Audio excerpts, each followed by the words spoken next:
watch the fire burn away the cold. I am rising from the dust, despite how much we lost. You will not take away my strength. You will not take away my strength.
Shoulders, showing stories told. Watch the fire burn away the cold. I am rising from the dust, despite how much we lost. You will not take away my strength. You will not take away my strength.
Shoulders, I'm showing stories told. Watch the fire burn away the cold. I am rising from the dust, despite how much we lost. You will not take away my strength. You will not take away my strength. No.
watch the fire burn away the cold.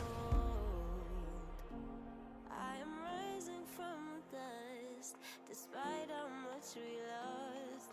You will not take away my strength. You will not take away my strength.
And welcome everybody back to the NLC. It's Division 2 time, the penultimate day of the regular season. I am Brackish Brit. I am joined by Zathdos to bring you 4 more games that could have an immense impact on our playoffs. Zath, you excited as I am?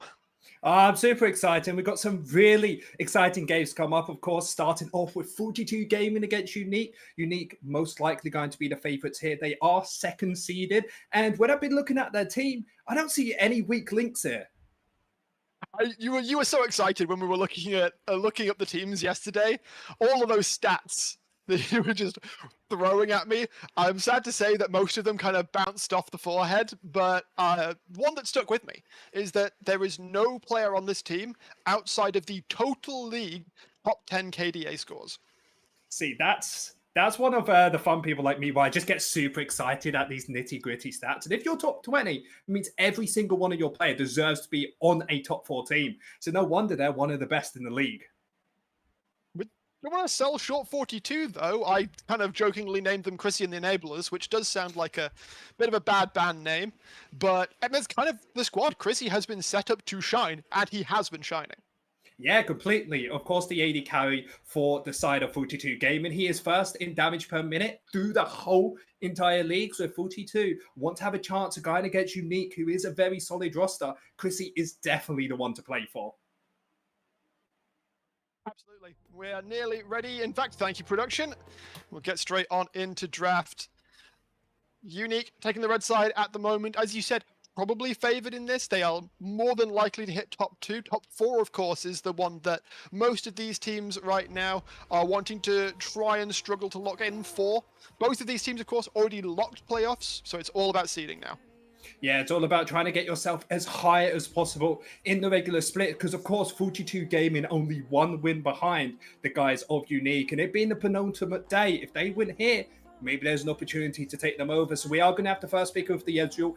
Very strong in the meta right now. Can, of course, get flexed towards that AD carry position or towards the mid lane, so plenty of opportunities to play around that. It usually does get paired with an AP jungler, but one thing I've seen about Unique, about having such a strong AD carry as Deadhound, who is probably the second best AD carry behind Chrissy, is putting with something comfortable. That's why the Zeri gets locked in. Yep, Zeri has been bread and butter for Deadhound all split long, and you were talking about AP junglers. We'll see if 42 want to continue along that path. Ezreal's not something I've seen JJ pick so far, so I'm very much expecting this just to go on to Chrissy. It kind of fits the MO of what this player wants to do. It's really safe. It can make big plays. And we're even going to lock in the Leona, which is Rexat's favorite, and all has been for a majority of this split. So we've already got a really solid first 3 pickup. We'll look to see what Unique want to round out their first part of the draft with. Yeah, Braum's definitely a possibility, really strong in towards that Leona. Personally, for me, I'd like Emilio here, mostly because of the ultimate, being able to make sure that CC from that Leona gets kind of taken away. But instead, it looks like they are going to opt for their top laner, get that Aatrox in, and start banning away these other really strong top laners. Cassante, something that I really know 42 like to play towards the top side for Virtuoso. Of course, you do have that Camille as well if you want some side lane split pushing pressure. But it's all about getting this top lane Aatrox into a comfortable matchup. And for the most part, that's not the worst. I mean, Cassante, as you said, has kind of been the go-to for Virtuoso, but there's plenty of other options he can go for. Again, for a majority of the games, we have seen him and the entire rest of the team play to make it so Chrissy can have as easy a time as possible. So, I mean, Ornn fits the bill for that. You could pick a vast majority of the top laners that we see a lot of, and it'll do just fine. A lot of them don't have the worst matchup into Aatrox either, so I certainly don't expect him to get smacked in lane by Archfiend unless Bananiasi wants to really spend some time top lane. Yeah, and I think it's even more important that they ban away these top laners that are tanky, because when you look at the side of 42 Gaming, it's got a really strong AP jungler. Yes, they got engaged from their support, but they still need more of a front line to have the Brand and Ezreal do what they want to do in these team fights. So banning away those tanks puts you onto a secondary tank you may not want. Of course, Malphite open if there is an angle for that. But of course, on the side of 42, support hasn't been picked up by Uniques. They will be banning them away, and opt as well to ban away that Yone. Of course, gets paired very well of the Sejuani, but Unique most likely have to pick their support here. Emilio open, or they can go for one of these engaged supports. We know that Brel has been very popular recently. Of course, the Nautilus has that very easy lockdown engage, and that is incredible into champions like that Ezreal State are going to lock it in. Yeah, it makes sense. And also, a similar state is there for Unique as well, that having an extra bit of frontline, an extra body that can safely face check. And I think that's a big part of why we're not seeing that many enchanters at the moment. Good luck walking into a brush that somehow has 3 enemy members in it when you're playing Milio or Nami. You are just dead if that happens. Yeah, now we're going to have to see what their counteraction towards the Aatrox is going to be, and it will be that Camille locked in. I talked about opting to go for a little bit more damage, a little bit more side lane pressure than that big team fighting, of course. Very good. I'm going to be disappointed if JJ just goes back to Corki here. I mean, it's not it's bad, open. is it? I think it would actually be fine, but I want to see this man, step up a little bit more, because his stats aren't the most impressive, and along with the rest of the team, kind of feels like that he's just there to be the part of a stable core that lets Chrissy shine. Isn't that what you kind of want from this team, is give Chrissy the best foundations possible to find that lead? You gave him a Leona, you gave him a Brand as well to try and help with that damage. So Zaf. It really makes sense to that team. As Oriana, possibility. But Zaf, what if a team just identifies Chrissy as the problem and dogpiles on him the entire game?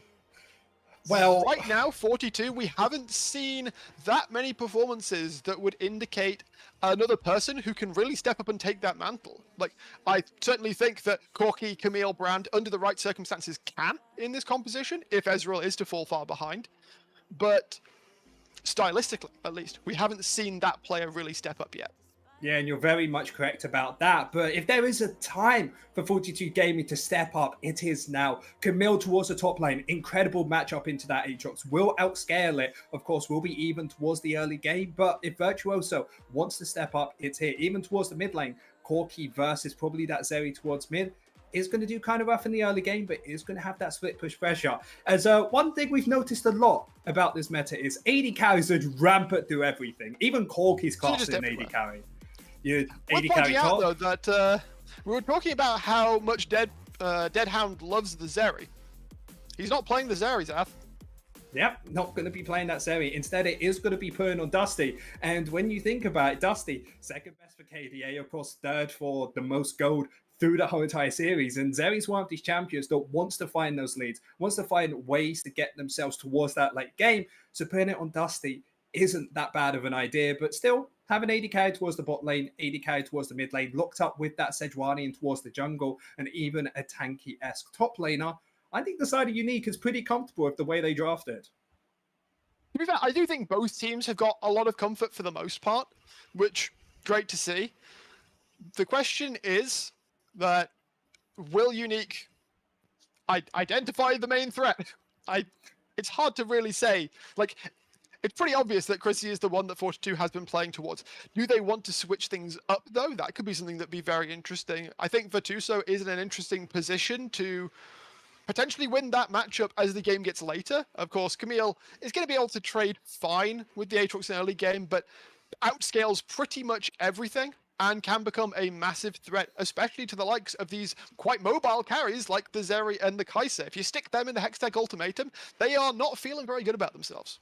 Yeah, you're completely correct about that, because you usually think about a Vi being the best counter against that Zeri. But Camille late game with that true damage is going to absolutely pop them if they're slightly out of position. Of course, I don't expect that from Unique, especially with Deadhound being such a good AD carry and Dusty, of course, being such an amazing mid laner as well. So plenty of opportunities to try and dive around, try to slink around. But I feel like this game comes more down to team play later on, as of course 42 want to play for that side lane, want to try and get into a 1-3-1 or a 1-4 to allow this Camille to shine, compared to the opposite side, where Unique feels like they're going to force these fires, maybe grab these dragons early on, try and force an early soul to make sure that Camille has to join these fights. And of course, Camille versus a different top laner, usually better in these team fights. Very true. And speaking of the side lane, though, obviously, yeah, we know Camille, beast on the side lane. I don't necessarily know how much I rate putting the carry like JJ or Chrissy on a side lane. I think the 1-4 might be the way for them, as I'm just being told. We are ready to head onto the Rift for our first game of the day. Speculation aside, we'll leave it on the Rift as the teams battle it out. 2 games remain for each of these squads. They've both locked playoffs, but for them, it's about getting one of those top 4 seeds, Stathos. Upper bracket means everything.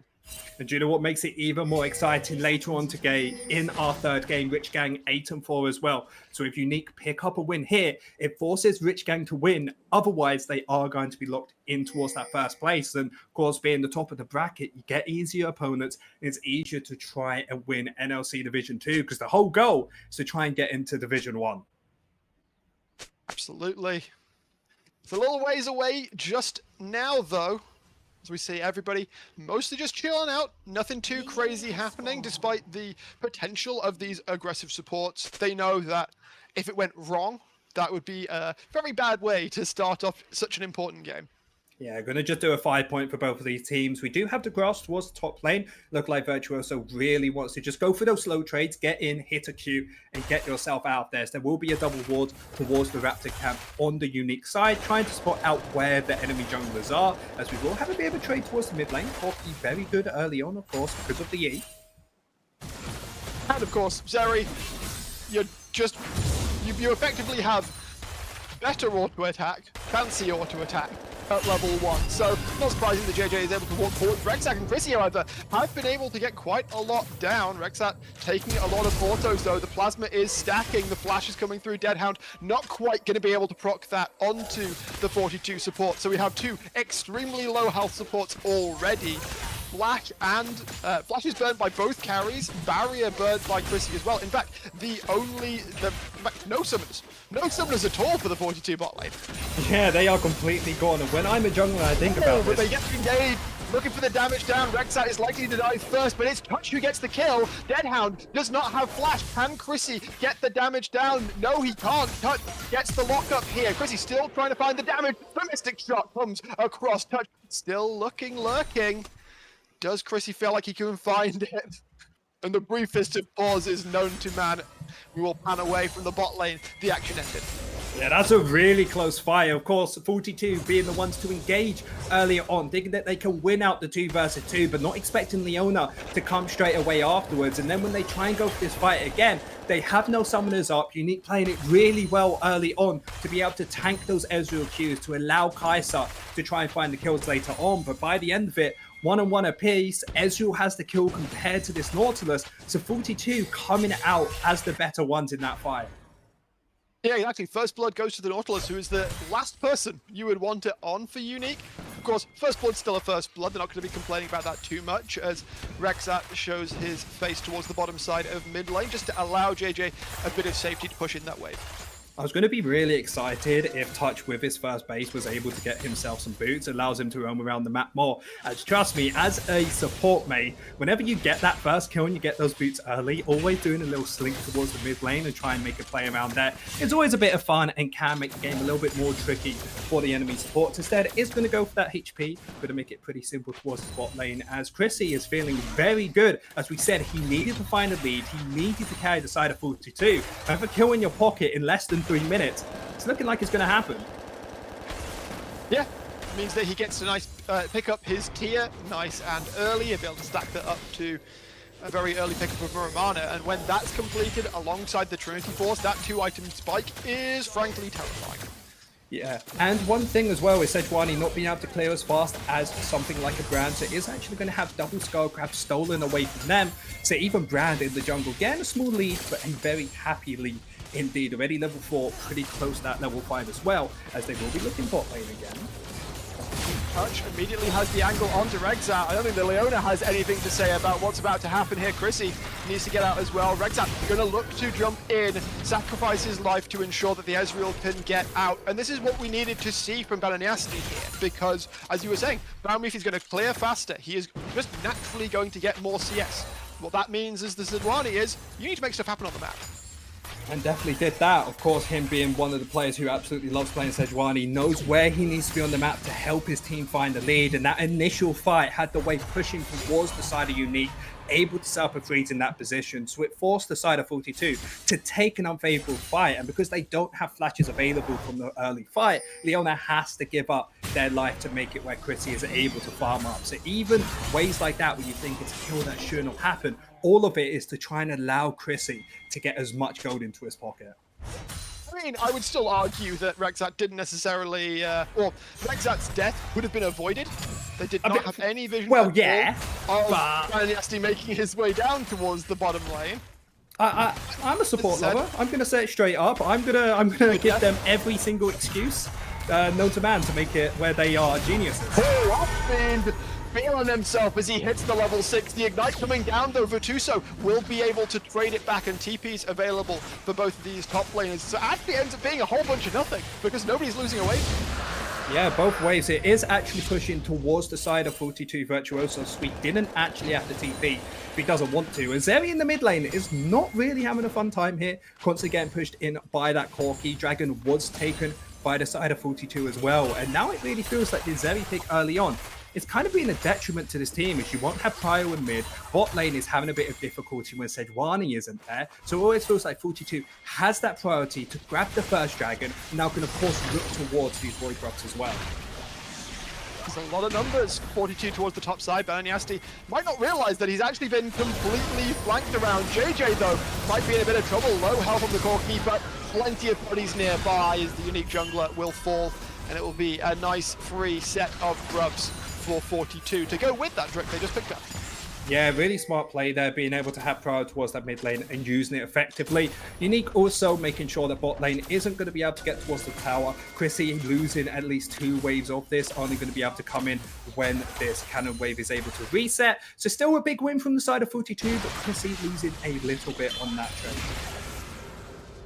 That's all right, though, because they have won objectively on the other side of the map. Yeah, Chrissy's going to lose a little bit of CS, but they've got themselves Drake. They've got themselves the first set of grubs. That means that they can obviously look to get the Hexa grub when it comes up. That being said, though, Balaniasti has made his way into the bot lane again. Deadhound quite low on health, though, as the Sejuani makes the way in. The Ignite dropping down, but to try and tank up as long as he can. He's able to do so. Nicely juggled aggro. Chrissy will not be able to survive that one. Yeah, shouldn't have gone for that trade earlier on. When you know the enemy jungle is near, you need to be as healthy as possible to make that gank not happen. Because if they were full HP and no ultimate available from the Unique squad, that gank wouldn't have been able to go through. So, of course, really well played by Den. Is able to get a double kill on towards that Kai'Sa. And this lead, we found that from the Ezreal, from that early play, has been majorly negated. Take a look. There is a 15 CS lead, of course, for the side of Deadhound. Already has that first item completed, and that's almost 1,000 gold lead at 8 minutes.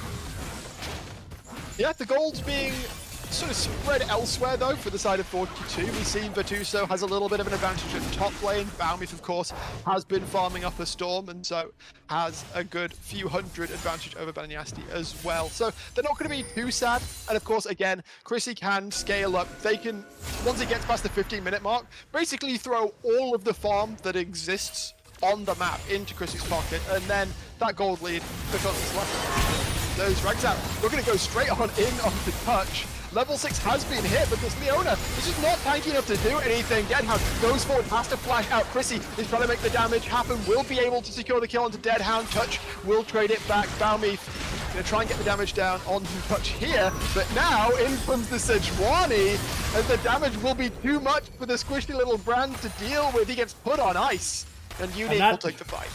And that's an absolute tank dip. Deadhound trying to flash in to get themselves out to safety, but Chrissy doing a really good job pumping all of their damage onto Deadhound, finishing off first, and then getting themselves more afterwards. So Unique able to get one kill on towards that Kai'Sa, but the big winners, of course, 442.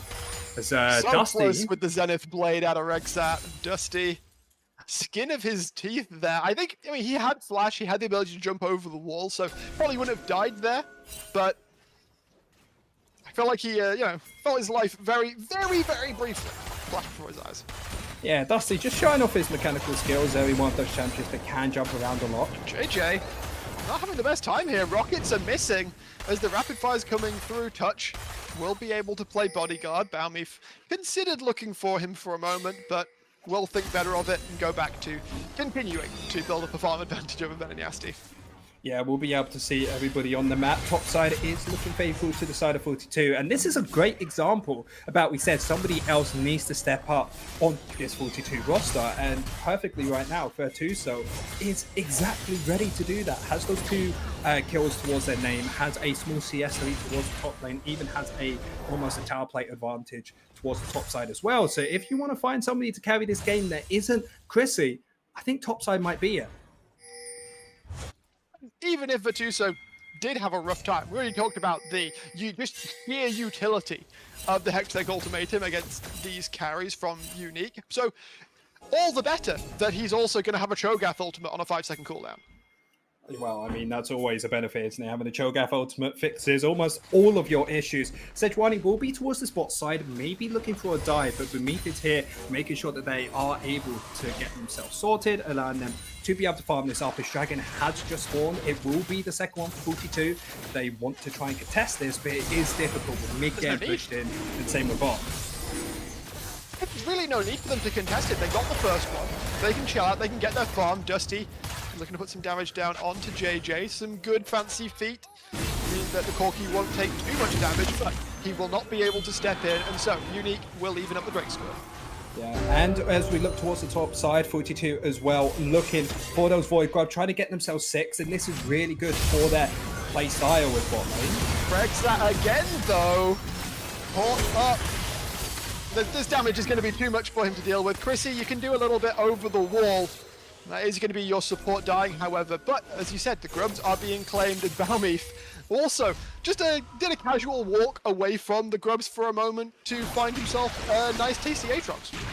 Yeah, Rexat having real big difficulties there. The main reason that he shouldn't have been there is because topside is your strong side in 42 gaming. Always play around there, especially when you have Virtuoso having an incredible game. And now, with him being slow on this play and almost dying for it, it means that his AD carry can't even walk to this wave. So that one death has allowed Unique to find a counteraction to 42 getting those Void Grubs.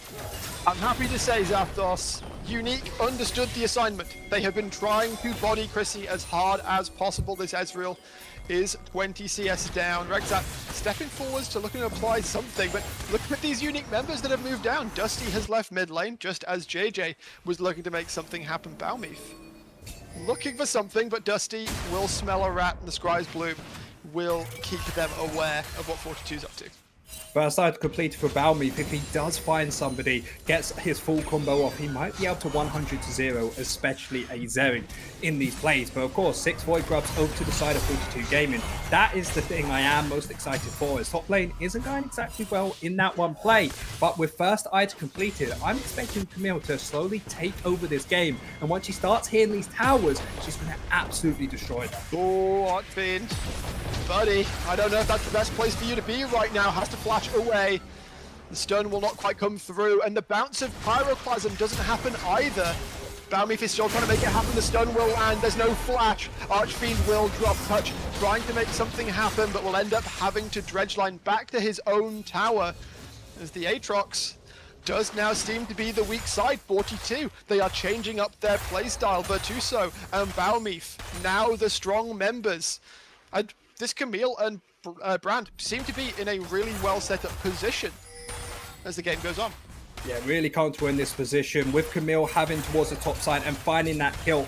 And no teleport onto Archfiend towards the top side. It will allow them to take a bit of damage off this top lane tower. But that is nothing compared to the Zeri down bot lane, as the bot lanes for both of these have opted to go towards the mid lane. And the Zeri being very quick at pushing these towers, and with the amount Unique has done towards down there as well, it just allows Dusty to get an extra 300 gold, practically a kill from that tower. Oh, the tower's already dead, by the way. Yeah, I was saying when he killed it, he's able to get 300 gold off it. Oh, I thought it had died even sooner. Play by playcasters, ladies and gentlemen. Not paying full attention to the grand scheme. That's Zaf's job.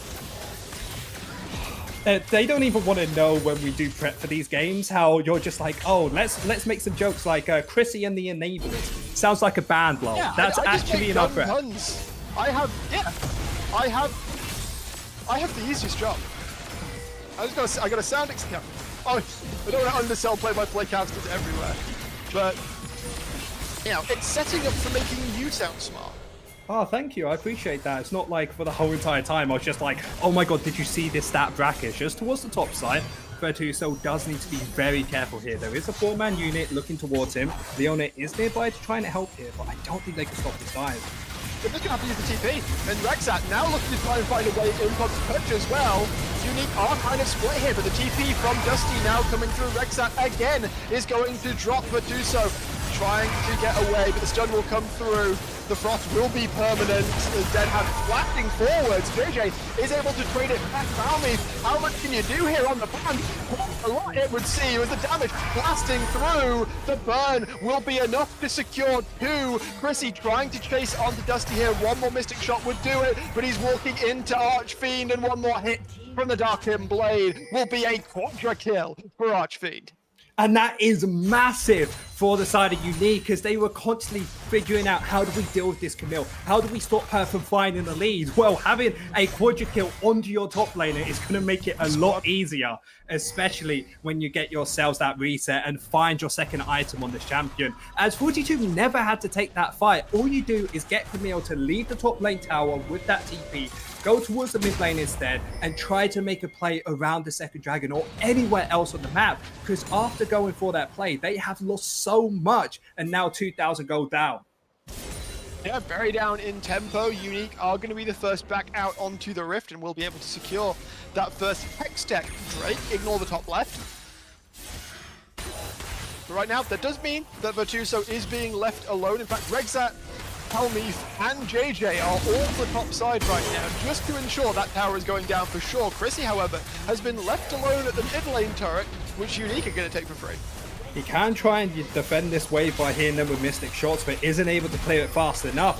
So Balmeep heading towards the mid lane, or sorry, Archfiend heading towards the mid lane, able to pick up that tower. And Unique feel like they're just out macroing the side of 42. As yes, Camille's towards the top side, yeah, 1, maybe 2 towers, but you've lost the mid lane, you've lost the bot lane as well. So now this map is so open for Unique to choke you out.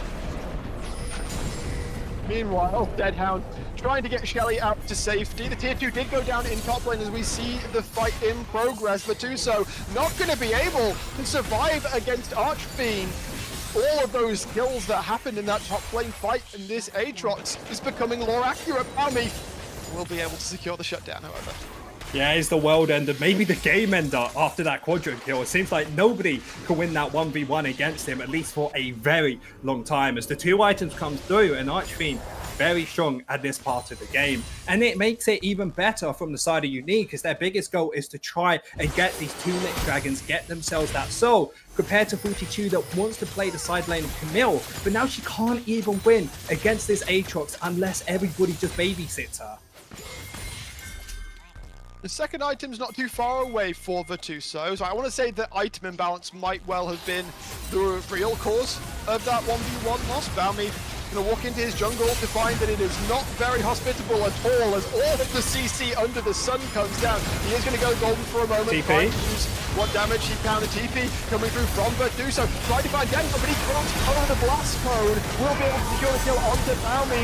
It's turning into chaos here as Archfiend comes in, trying to find the damage. Virtuoso is able to get away. JJ does not have the flash to get over the wall, survives for a decent while, but it will be another triple kill to Archfiend. Now 9 kills on the Aatrox. So you remember this thing of an item imbalance? I think it's going to be a lot more now, especially with Aatrox having 9 kills in towards his pocket. And 42 were the ones to engage that fight, thinking that they found a pick-off on towards the enemy team, but of course isn't able to work out. Unique using the TP onto the Aatrox to get him in, and with the amount of kills he had, he could just kind of take it over, because it was a 3 versus 2 at the end of that. But against that Aatrox, it feels like it can be a 1 versus 5, and he can just do anything he wants. So really good play from both of these teams, and the gold lead is still 2,000 over to Unique.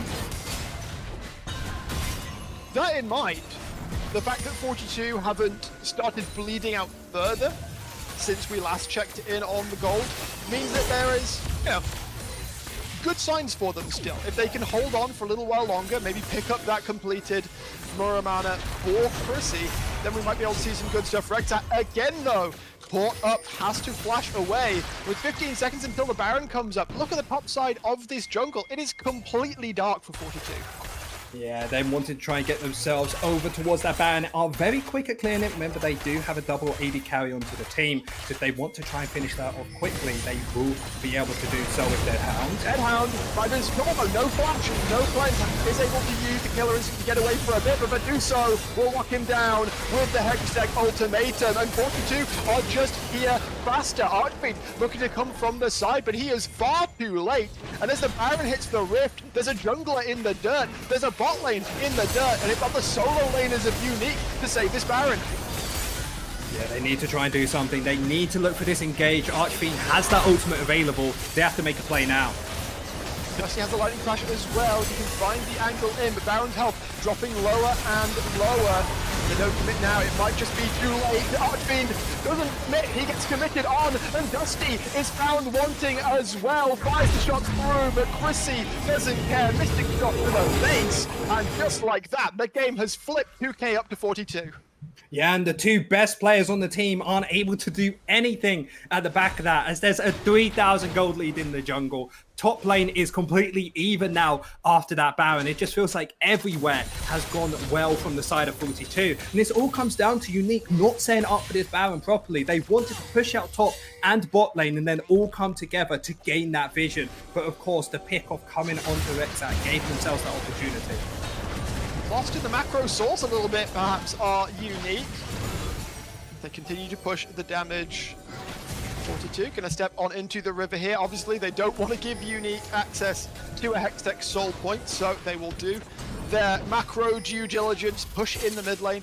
They do have an opportunity here to potentially catch this mid lane tier 1 turret touch, trying to find one of those carries, but will end up finding only minions. The Drake now spawned. Feels pretty difficult for Unique to do anything about this. Especially the poke from the Corki and Ezreal making it so you can't really walk in without taking that damage. And as well, Touch is at half HP from the poke earlier on. I feel like Unique just give this up, allow 42 to grab themselves the second dragon and maybe look to try and make a play somewhere else. But with this Baron available as well, I think it's just full defense mode. Just try and push out these waves as quickly as possible and see what you can do, because they got this mid lane tower up, which allows them to at least have a foothold early into this game, as Dusty is still pushing out the side lane, trying to make sure that they only have to worry about that one tower. Yeah, Virtuoso has been sent top lane to deal with that wave. Has TP available, but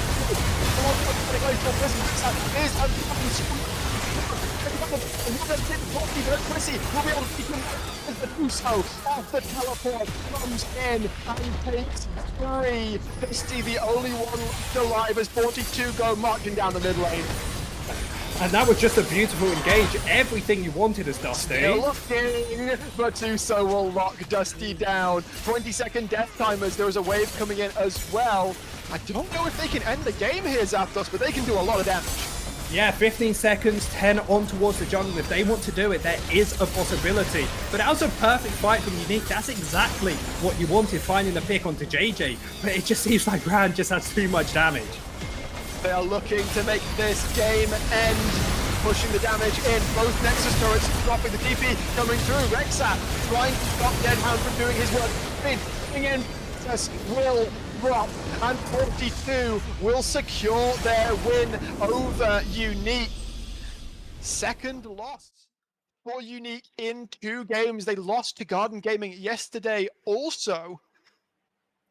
Potentially a little bit of a slump coming through as the season ends. Yeah, I really think a slump is coming through from this team because it means that both of these 42 and Unique are going to be 8-4. So a big victory from 42 as there's 3 teams now locked at the #1 spot. The one team that I'm really excited to show up is going to be Rich Gang. 8-4 as well as the 2 other teams we saw today. But if they win in their game later on, they could secure themselves first place in NLC Division 2. And their opposition, let's not forget that they have an opponent in that game, is Fourth Wall, a team who are on the precipice, effectively. They are not in the very bottom spots, but relegation has to be lurking in their minds as a potential thing that could happen. If they can steal a win away from the likes of Rich Gang, that would do them a lot of good, keeping their hopes of playoffs alive. That is going to do it for game 1. We're going to be back in a few minutes' time with an interview from someone from 42. Back in just a sec.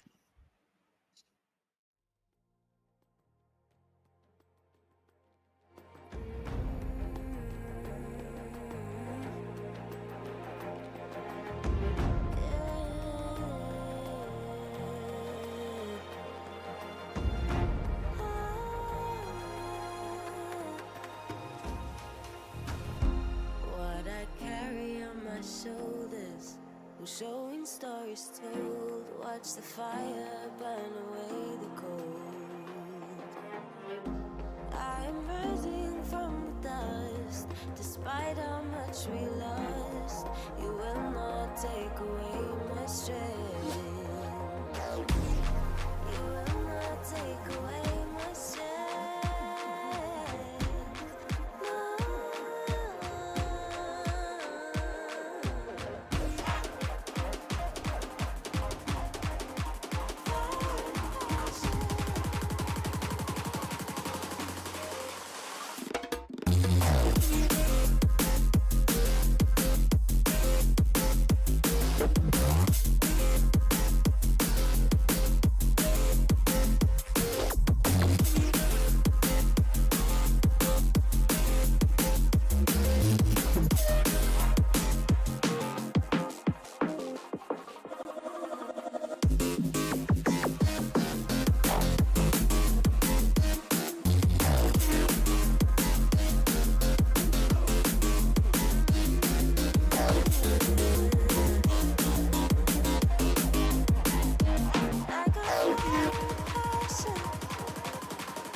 Shoulders, we're showing stories told. Watch the fire burn away the cold.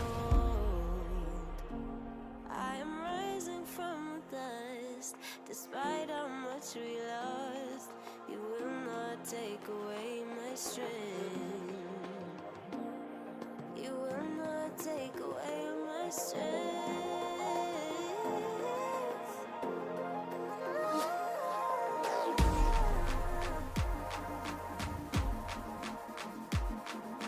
Fire passion. I got fire passion.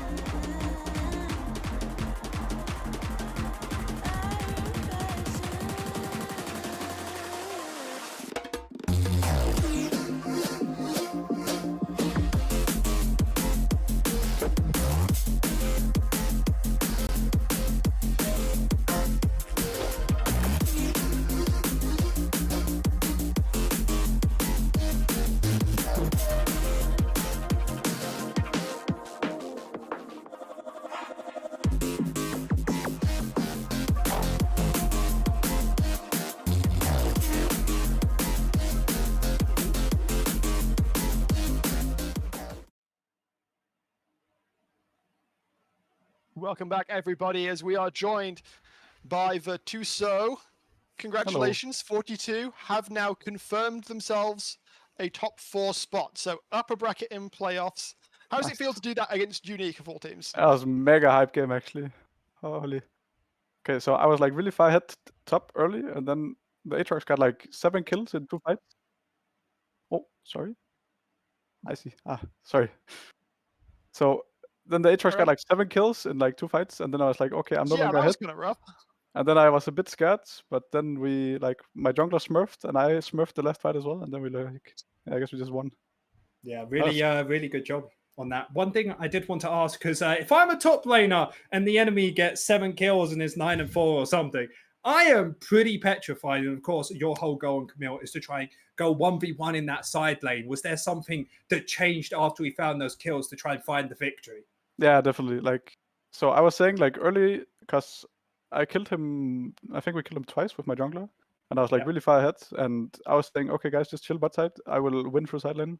And then he suddenly got like a lot of kills, right? So we kind of had to change plans, but luckily we had like Leona, Camille, and we had like ignites and stuff, and he was going full squishy build. So it's kind of easy to just like focus him and burst him and one-shot him. It was pretty hard for him to play against our draft, I think. So we kind of just swapped it up, I guess. I mean, last team fight wasn't really planned, but I guess it worked. Like I looked at the timer after, and it's like 23-minute game, and it was like, it felt like a really close game, but somehow we ended in 23 minutes, I guess. So yeah, a lot of fighting going on. Everybody trying to make that pinpoint moment. So of course, you guys are guiding towards the playoffs. Have secured that top 4 minimum to that. Is there anything that you're excited for? Is there any team that you're scared of? How are you feeling about the playoffs? I mean, we just beat Unique and Rich Gang, right? Which are like other top 2 teams. So feeling pretty good right now. I feel like we improved a lot. So I'm kind of just excited to play like best offs. I think BO1s are getting kind of boring now.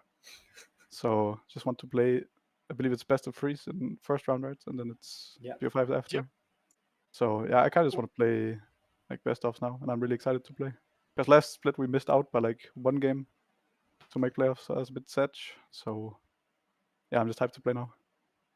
So you've got 1 more game in the split, obviously. Tomorrow up against Fourth Wall. Are we expecting a 5-win end to the split, or are you going to grief it for content? I mean, I want to win. I don't know about my team, but I hope they want to win too. So hopefully we don't grief for content or other reasons. So yeah, I hope we win tomorrow. I think it's like, I think we should probably be favorites coming into it now after our recent games, I would say. After that, I think I'd like to say so, yeah. Well, we'll see you tomorrow for that, of course. Congrats on the win, Virtuoso. Thank you. Well, I'm going to send you away, and I'll send you away to another break as we get ready for game number 2, as we make ready for Garden Gaming taking on Lazy in Life. Back in a few.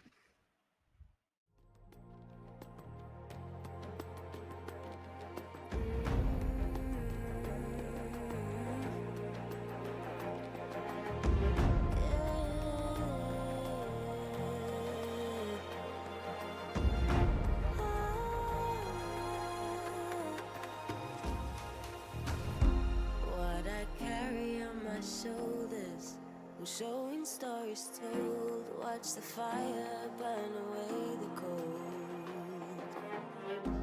I am rising from the dust, despite much we lost. You will not take away my strength. You will not take away my strength.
Shoulders, I'm showing stories told. Watch the fire burn away the cold.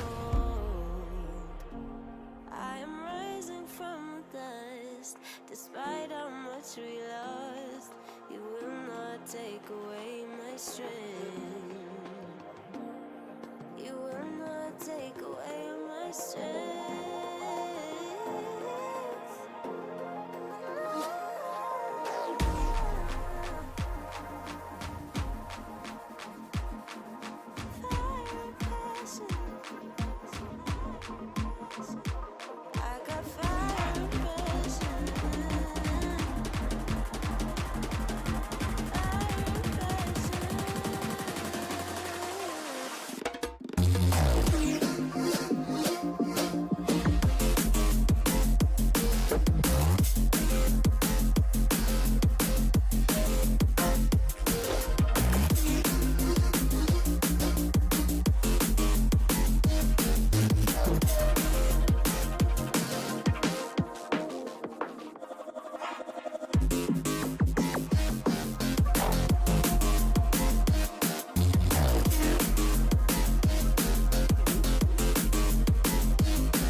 Welcome back, everybody, ahead of our second game of the day, Garden Gaming versus Lazy in Life. Garden Gaming have already locked in playoffs. Lazy in Life, they would lock it in with a win. How are you feeling about this matchup?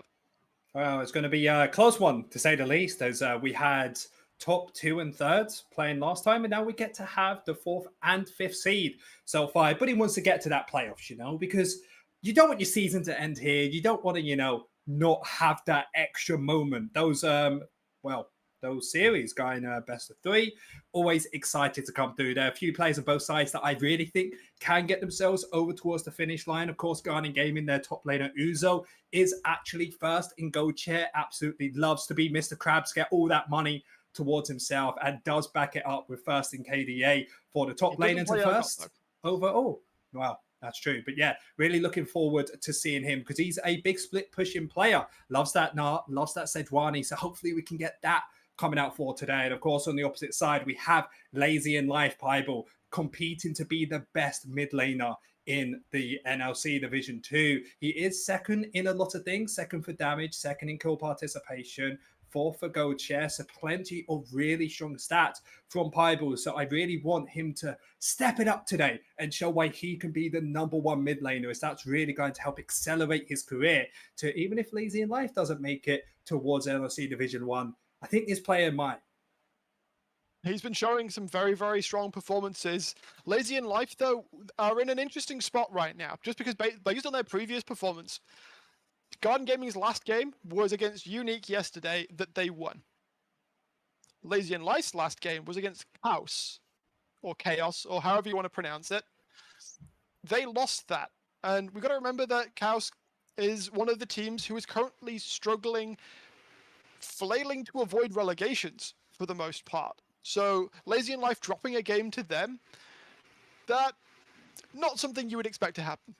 Completely. I wouldn't agree more with you. And the question is now, does Lazy in Life deserve to be in that playoff spot? Because of course, they beat Unique, a very strong team. But you said beforehand, they're kind of dropping off a little bit, not doing as well as they did at the start of the season. And of course, they did beat or lose to Chaos, who is one of the lower teams. So if they're able today to beat Garden Gaming, I don't think anyone could disprove that they deserve to be in the playoff shot. So they really have to make it up today, as I really think this game's going to be very close.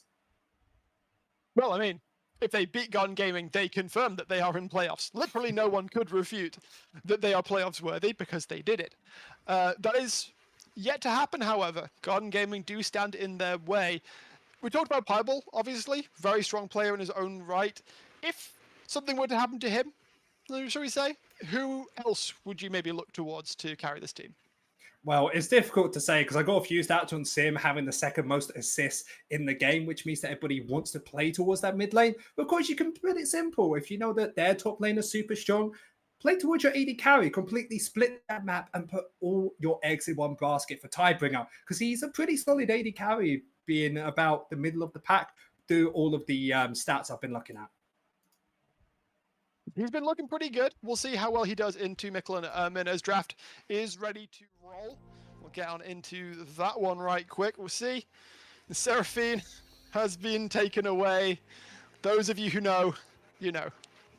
And do you remember when I said second in assists? If he had Seraphine every single game, I can guarantee you he'll be first in assists. Press that W, gives everybody like a minor shield, and you get the assist for it. As Lilia is going to get banned away on the side of Lazy, as we're seeing a lot of these priority picks still being available. Ezreal, maybe Lucian mid lane if you want to. Of course, you have that Zyra, who actually wasn't picked up last game, and even the Sejuani.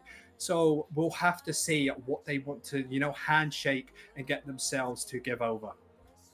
Well, plenty of bans still to come, as Oriana will be taken away from Pieball, one of his favorite champions. I mean, he's got a deep enough champion pool that there's plenty you can go back to. This is the guy who's been playing Veigar to great success in Div 2. So, meta be damned, this guy's got picks. Yeah, lots of damage in that late game, able to scale really well. As even Gen G picks it up here and there to give themselves more safety. As that Rumble is going to get locked out. Uzo, the strongest player on this Garden Gaming, so you can't give him the best top laner. Fun fact, I did a little bit of digging this afternoon because I had a bit of spare time. It was not Uzol who played Rumble in their victory over Unique. It got flexed onto Loki so that Uzol could play the Camille R5 and then run the Rift from there. So, lovely bit of draft action. I am always a big fan of that, as the Xinjiao taken away from Milkshake. He does love champions like Jhin. So we'll see what he falls back onto. Loki, though, has been a big lover of these AP junglers, as you were saying. So it might just be as simple as locking in one of those. Well, I mean, who can't play Sedge? Let's be real. Well, there's your answer. Apparently, Loki really wants to play Sejuani. We did see a lot of thought behind that of what do we want to play? Do we want to play someone that's high damage in towards the jungle and force our mid laner in towards an AD carry position onto that AD slot? Or do you want to pick up that Sejuani? Maybe it leaves you open for a Yone mid lane. Camille, of course, pairs up incredibly with it. And with the way that Garden Gaming likes to play, I definitely think Sejuani is the best pickup here. So now Lazy can decide what they want to pick up. Most likely is going to be their jungler, as I would love to see that Brand or Desire on their side. As we have that Ari locked in. Whenever I see Ari, I always think about Vi. It's a good duo, but I question locking in Ari It's on our just too one. early. Like, It's Primal may be comfortable on it, but did you really need to pick it first or you could have picked it on R3 if you really felt like you needed it. And now they are being a little bit more out in the open, as Milkshake will fall back to another of his more AD picks, will be the Viego. I am looking at Squidly, though, on the other side for Garden Gaming, because he has been a big lover of the Corki. Note that the Corki is banned.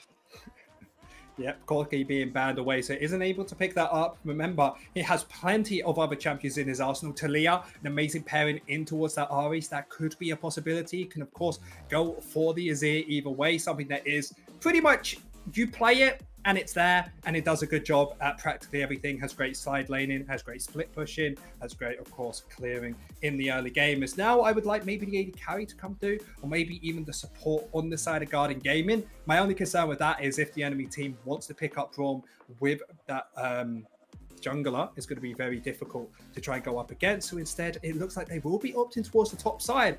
And they're putting Uzul with Nectars. Where are the bot lanes at? They don't matter. 0 priors.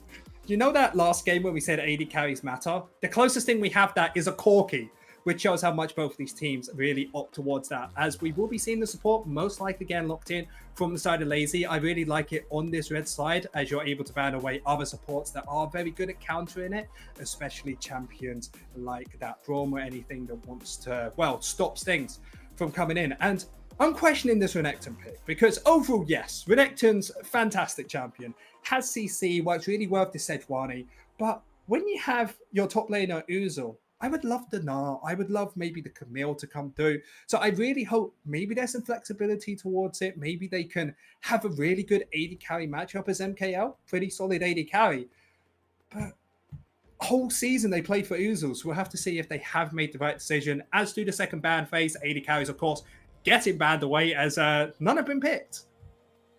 Interesting that Lazy aren't looking to ban out some of the more aggressive supports, like Nautilus, like Leona, because obviously the joke goes that you don't have a support with Alistair on your team until level 2. Yeah, not going to be able to do much into that. Benefit with Nautilus or something with the Alistar is able to be that engaged because they're very short range on the side of Garden Gaming. If Alistar ever wants to go in, he's easily going to be able to go in, so you don't need that major long engage like an all on your team. So very well played by Lazy. As the second man phase coming through, Cassante getting taken off the bat. I'm interested to see if they want to try and ban away the Camille, something that is very good in towards that Renekton later on, or maybe just ban away an all, ban a little bit more pick potential that I feel like Lazy wants to do, because their full comp so far is one of you is caught out and we're going to capitalize. Yeah, they can't lock in the likes of an On here unless you want to do something weird like flexing a Renekton support.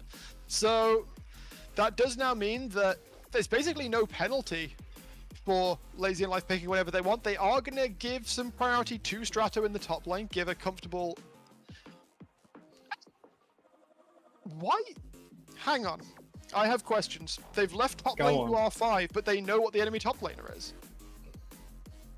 Hey, we are drafting for them. We have a duo now. But now, Yeah, Garden Gaming, like Mikkel and Ermin, have the opportunity to just go, I bet we're going to pick a bot lane that counters that. See, the problem is I don't even like the Varus coming through because you don't know who the enemy AD carry is. Ashe is open. I preferred Ashe probably on the side of Lazy. And you're against an Ashe Leona as an AD carry Varus who has no ways of escaping. You also have to be scared of Renekton and a Sejuani. It just feels really difficult to play. The pure options right now are fairly limited. Now, of course, you have left top lane to R5. You can make that into an Ornn. But I'm not all that convinced still, like, Tidebringer is going to have to play nigh on perfectly if he wants to even exist in any proximity to a lot of these Garden Gaming members. Yeah, so I feel like the only way that this lazy comp is going to work out is this mid lane 2v2. They pick the Ahri really earn to pair with their jungler. So if they want to try and make something work, they need to find a pick off onto the Azir, where has double dashes. Sejuani, a very tanky member, even early on, and it just feels really difficult to do so. At least their top laner does have that counter matchup. Jack's, of course, going to outscale that Renekton later on into the game. But when I look at these team fights, it's completely not even close. If Garden Gaming are even, they've won those team fights.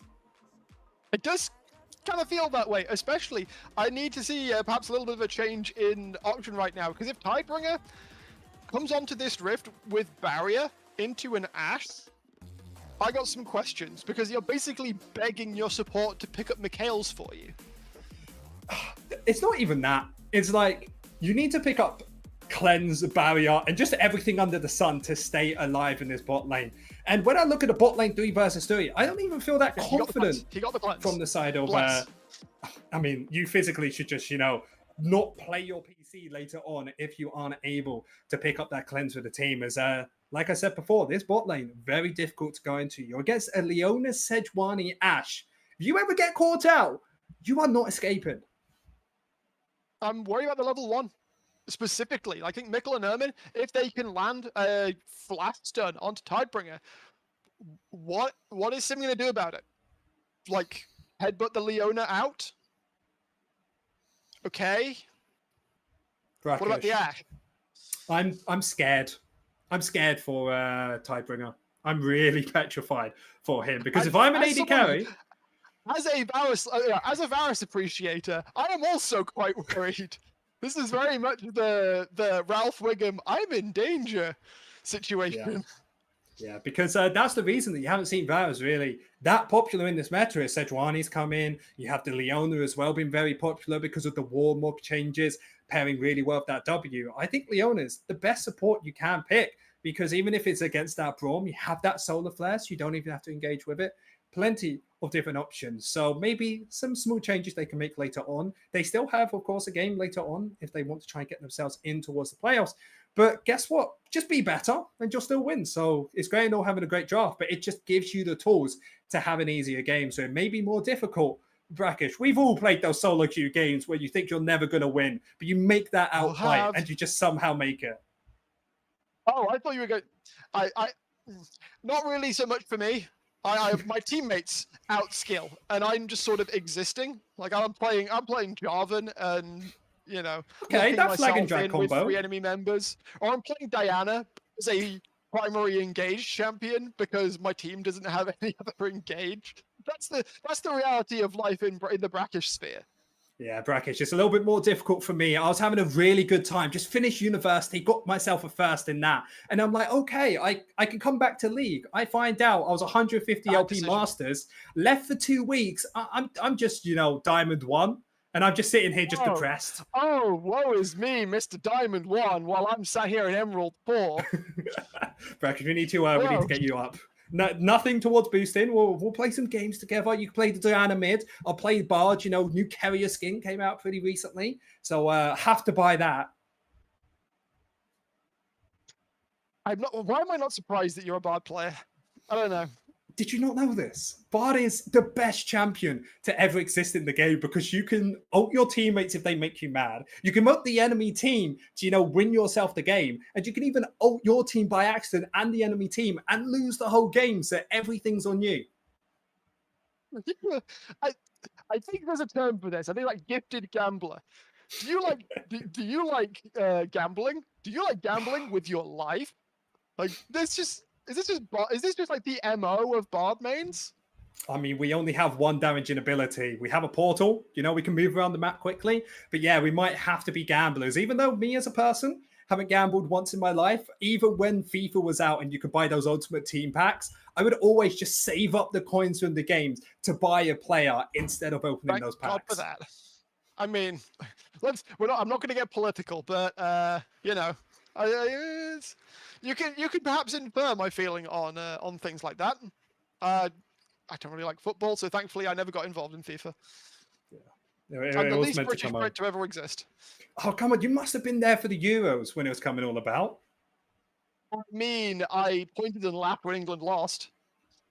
Okay. Do you know what is coming home? Worlds this year. You know, World Finals here in the UK. Oh, Pretty yes. excited to see You that. better believe it, boyo.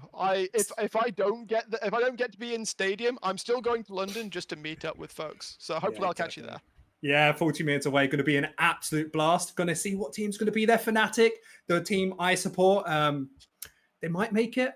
Look, they're going to get there. They're going to get to maybe the quarters if they're lucky, and they're just going to get trounced. I just know it already. This is something I heard this on Euphoria, and I think it's so true that Fnatic fans, especially the really enfranchised ones like yourself and Black Bloxer, they're so realistic about what Fnatic is. It's like, oh, we have really humble expectations of what our team is going to do. Yeah, 100%. And that's one thing I have to defend one of the players on Fnatic for. Me being a stat head, me absolutely loving the league, loving everything about Fnatic. Well, most things about it when they win the games, is everybody's talking about Noah, saying he doesn't deserve to be on Fnatic. Anybody at home, if you go up and look at the stats at Noah, he is a top 2 AD carry in the LEC. Yes, he may make mistakes in these big ultimate moments, but except for that, he's actually a sensational player. So make sure that you always do your prep. And I feel like that's the big thing for casters like us, is we have the final choices to say if we like a player or not. The thing with Noah as well, like I guess we're talking about Noah now. The thing with Noah, in my opinion, is he's still quite a young player. So the nerves is kind of to be expected. That's something that as he grows as a player, he will sort of grow out of, hopefully. And yeah, the stats don't lie. Yes, okay, in the high pressure moments, sometimes he'll arcane shift forwards when he really shouldn't. But let's also remember that another Fnatic AD carry effectively got them knocked out of Worlds for standing too far forwards on a Twitch. Love you, Reckless.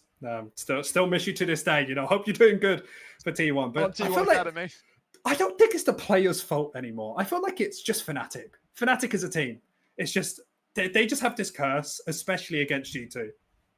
Well, enough talking about Fnatic, enough talking about LEC. We are in the NLC, son, and we are ready to get in for game number 2. Garden Gaming wanting to secure their spot in the top 4 of playoffs. Lazy just want to get there. We'll find it out all on the Rift. Any spice coming out at the level 1? We do see a bit of movement, but it does look like it's pretty standard once again. If I'm honest, if I was on the side of Lazy, I would just 5-man it somewhere and just pray that you can find yourself a kill, find yourself a lead anywhere. Yeah, just ball. Just be like, hey, I'm better than you. Let's tussle.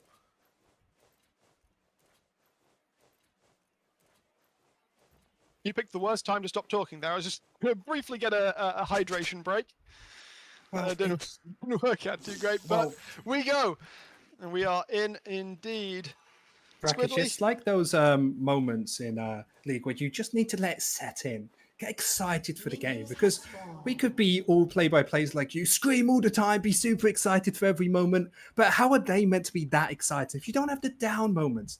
The time to just enjoy a bit of League of Legends, look at the skins. This game's a lot more beautiful than it used to be. I remember. Pepperidge Farm remembers the days of seasons 1 through 3. And yeah, it's a very different Rift to what we remember back then. I do still have a tiny bit of nostalgia when I look at the old Rift. But you just got to smile. On gaming, sneaky, getting on in. Loki will be able to steal away the blue buff. Question is, do Lazy and Life know what's going on? I think it's Mikkel and Ermin walk into lane. Look at the Leona though. Sim, has he leveled anything yet? He's going to head with the Leona underneath the turret. Mikkel going to be able to get some damage down in the E in Tidebringer. Already forced to use the flash. No flash onto Varus.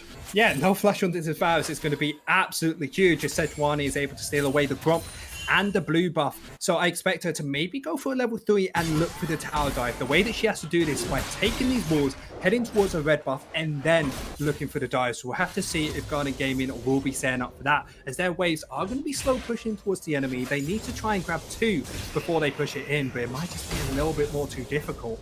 But I'm expecting a lot of gameplay towards the bot lane in the next 5 minutes, as you can't lose your flash that early on, and that's because Lazy didn't set up the 5 point correctly. and of course Milkshake not being able to know where the enemy jungler started. They do now know, as you can see, Milkshake has crossed sides. Right now, Loki is waiting to walk in. No flash on Tidebringer. He's got to do this properly, though. Cleanse comes through. Ermin is the one taking the damage. Is the one that will die. Loki dropping underneath the turret as well. Sure, you get the first blood, but onto your Sejuani, whereas Tidebringer gets the kill and the 1 for 2.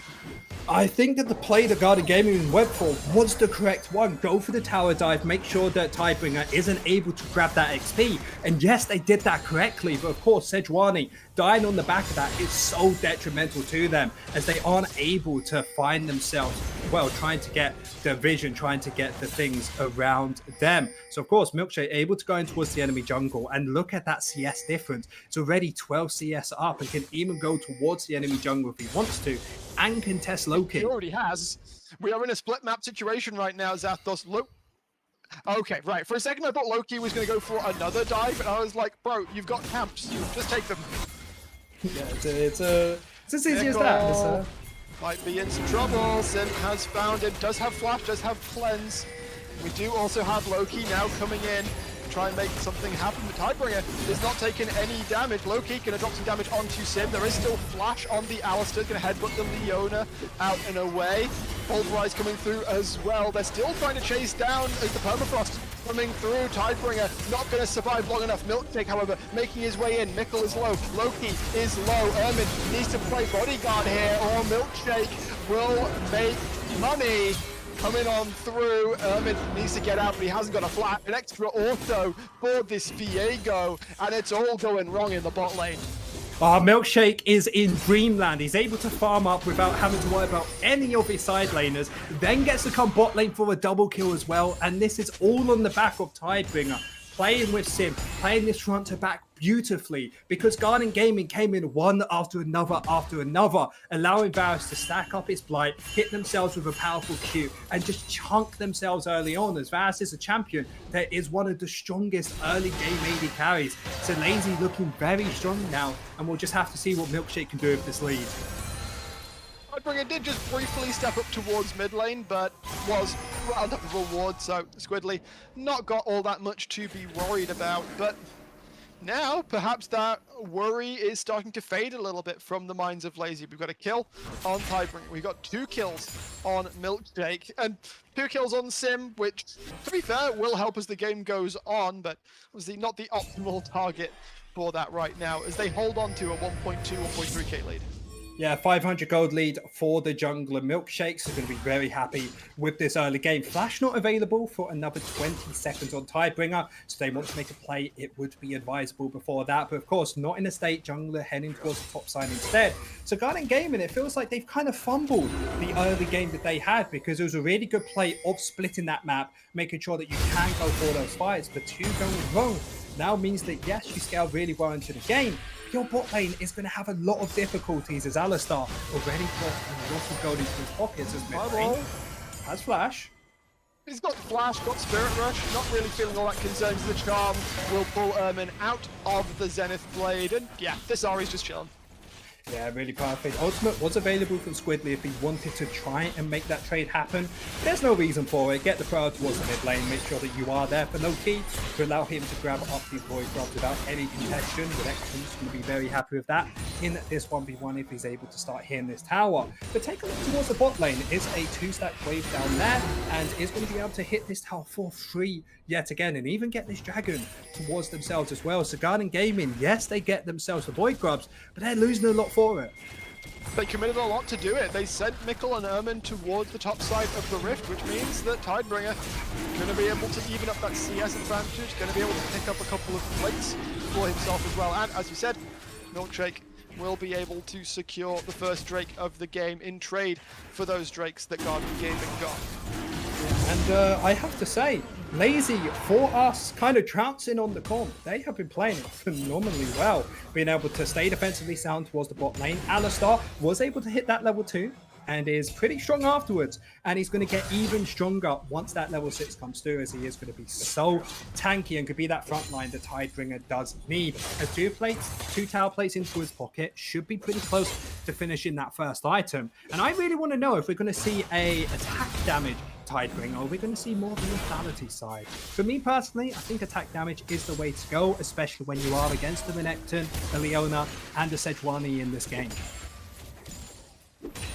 I feel like at least in theory, I've not seen much in the way of lethality bars recently. And there's a couple of AD carries that you can build lethality on. Jhin comes to mind and you feel okay with it. But for the most part, at least in a competitive sense, lethality carries feel kind of dead. Thank you, Freak, for that. I really appreciate that. That was not an enjoyable meta for support lanes. I felt like I was the one to get the one shot, as we will be seeing Sim towards the bot lane. Might try and set 4 threes here, and it's really good play yet again from Lazy, being able to have their bot lane stay defensively sound, as yet again Milkshake heading towards the top side and stealing away these counts from Loki, as now the CS difference between these two is a lot. It's 30 CS in only 8 minutes. Yeah, this Viego's doing numbers and is 800 up over his opposite number now, trying to make his way towards the top side. Uzol has flash, has just TP'd back to lane though, after having spent a good chunk. If he gets jumped on now, it's going to be really rough, especially since Loki is quite a ways away. They're going to be able to lose 2 stacked waves onto this. As you can see, Strato forcing them to fight. Oh, there goes Milkshake. Uzol needs to hit the dominance as quickly as possible. Instead, just going to flash away from the Spectral Maw. Doesn't lose too much health, should be able to survive just fine. Strato, of course, is going to be enabled to take a pretty free base off of that. Then trying to keep the wave away from the tower so that Mikkel can pick it up safely, and Loki making his way in, but it seems like Tidebringer not too concerned about that. Yeah, Wave's going to be able to push into them in about 1 full wave, so should be pretty comfortable with how this is going, especially when Milkshake has his full topside red quadrant to try and go for, so it is going to be CSing up. As I was maybe thinking that Lazy could have had that tower dive earlier on after they found that flash from Renekton, but of course, Renekton having ultimate available, very difficult to try and dive when he's able to CC one of you up and take you with him. So that is going to mean that the second dragon might be getting taken from down the gaming pretty soon, as Sejuani is towards the bot side. And yet again, Milkshake up towards the top lane, stealing away camps yet again, and is looking for these void grubs in the next couple minutes. As we're already over to the side of Garden Gaming, so if you can stop that, it's going to look pretty good, especially for your Jacks. I mean, just look at Milkshake right now. Has a full item completed when nobody else on the Rift does. Sim, the chase in towards Loki. Spectral Maw does not land. While Sejuani is a little bit sad, of course. She is one of the lowest eco junglers in the game. She can still function on very, very little gold. Well, that's right. She can function, but can she function that well? We'll have to see. After flash away from the charm, it will end up being 3 grubs for 3, you've got to think, especially since Uzol is now making his way towards the bottom side of the Rift. That said, they might look for something as this done. Lands onto Sim, Solar Flare goes completely wide, however, can they get onto Milkshake? Not in time, he will get out with the Heartbreaker. And that's just perfect. Brackish, that's actually perfect for them. Yes, they use the RAO. Yes, they use Sim's as well to stay safe. But Tidebringer's down towards the bot lane, able to get up another tower plate for him. And even though those ultimates are down, Dragon isn't up for another 50 seconds. We're going to have Alistar ultimate up there. You can try and make it wait a little bit longer, especially with Eyeball having that level 9 on Ari, making sure that that Q finishes off that backline instantly. They got this tile that Milkshake can just walk into the enemy jungle and do this. Completely with impunity as well, as the damage now comes through. If he had the Heartbreaker available there, that would have been just a free kill. Loki is completely denied from walking into his own jungle right now. So I remember you made this statement of Sejuani is a low economy jungler, she could do fine. Nothing about that play seemed fine for Sejuani. I would be crying if I can't go into my jungle. You're going to suffer. You can never survive in the 1v1 scenario, but you can still function in be useful. Like Glacial Prison is still very useful. You still have Aftershock, so you're going to, in a team fight scenario, usually tank enough damage to make enough space so that your carries can do something. It's going to be difficult with Viego having this big of a lead. If they try and get themselves one kill, even if it is onto the Sejuani, it might just be lights out, as this jungler is doing phenomenal in this early game. As Lazy will be able to pick up their second dragon, which is very good to get themselves that soul point in only another 5 minutes. So most likely will be trying to play towards that, as Void Grubs have been all taken 3 and 3 apiece. Nobody's going to be too upset with that, as there's no real major side laning threat on either of these teams, except for maybe the Jax, but he needs 2 or 3 items to really get to that point. That he does. Right now, Garden Gaming, they are down about 3,000 gold. And as you said, sometimes comps don't matter all that much if you just out-hands them, and it does feel like in this first 13 minutes, Lazy and Life have been the one getting the better punches off. Yeah, and when I was thinking about Lazy and Life coming into this game, I was looking at what players have really been outperforming or doing superb in this season. And you have to say Tidebringer and Bible have been the 2 names that have come up consistently. Of course, Tidebringer being the 6th most damage overall per minute, really shine off with that early game team fight. His ultimate will be trade towards there. And of course, Bible as well isn't able to really do much in this early game, but that Cryo just allows them to do this. Those numbers though, they can move them out so very quickly, so little vision there for the side of Garden Gaming. And Loki is going to high-key suffer in that situation, while Tidebringer chasing on through, got a fort completed, and will be able to find the solo kill at the bottom lane. Static shift finish for that as Ash, but it feels just too little too late. Already been taken out. They did have the option for Tidebringer to take that bot lane tower, instead opts to try and get tempo advantage by resetting instead, as this should be the Rift held going over to the side of Lazy without any contention. As the mention I want to do before is Pybel, even though he hasn't got a single kill in this game, hasn't got a single death and only has 1 assist, him having prior towards that mid lane is just the way he likes to play, especially with the Viego as well, as he's 5th in the whole league for kill participation, the 1st in the whole season, just really showing what he's done for this team. Flash in from Erwin, will be able to find the catch onto Sim, but the numbers from Lazy and Life are coming in. Bible has his flash available, will be able to walk on out of there with Foxfires. Garden Gaming, they do at least strike back, taking down the support. Only get themselves 1 kill on the back of that. First side completed now for Sim. So he's going to be pretty happy when he finds that reset. And that all comes on the back of Loki using that Glacial Prism beforehand to get the ultimate out of Sim to allow them to make these plays. Because of course, Sim has ultimate up. You're not really going to be able to one-shot him, as we do see a bit of a trade towards the top side. Nothing too much, as there's a 3,000 gold lead on the side of Lazy. Well, not much to speak of right now as we pass the 15-minute mark. First items are coming through, and what we saw in the bot lane as Mikkel, Static Shift doesn't do you all that much good in a extended trade. Played the Rune King for Tidebringer, definitely feeling like the more impactful of those 2 pickups. And do you remember the statement I made beforehand of, does Lazy deserve to be in this playoff contention? And so far, the answer's completely yes. They have been doing it phenomenally well with a clearly much worse draft in the early game.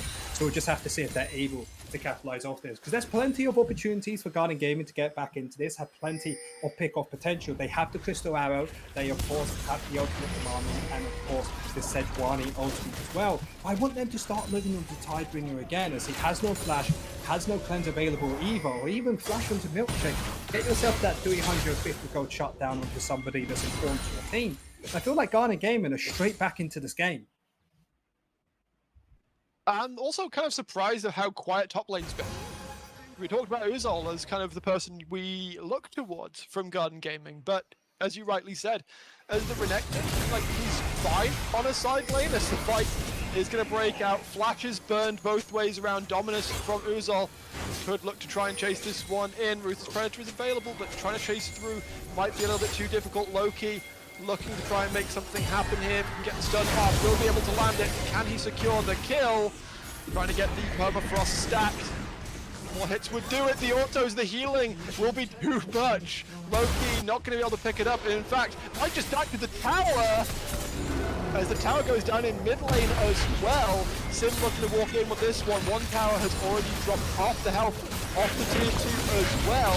The Tidebringer now blocking the damage in on towards Ermin. Tries to go in and do something. The TP will completely lock him out. Strato now joining the fray. Pivel looking for the side angle. Cleanse not up for Mikkel. Try to find the damage there though as Squidly goes in. Might end up being just a trade though. Heartbreaker will secure it. Uzol TPing in into a horrific situation. Milkshake will take down Mikkel as well. Loki gonna try and chase this one down, but look at how swift this Viego is.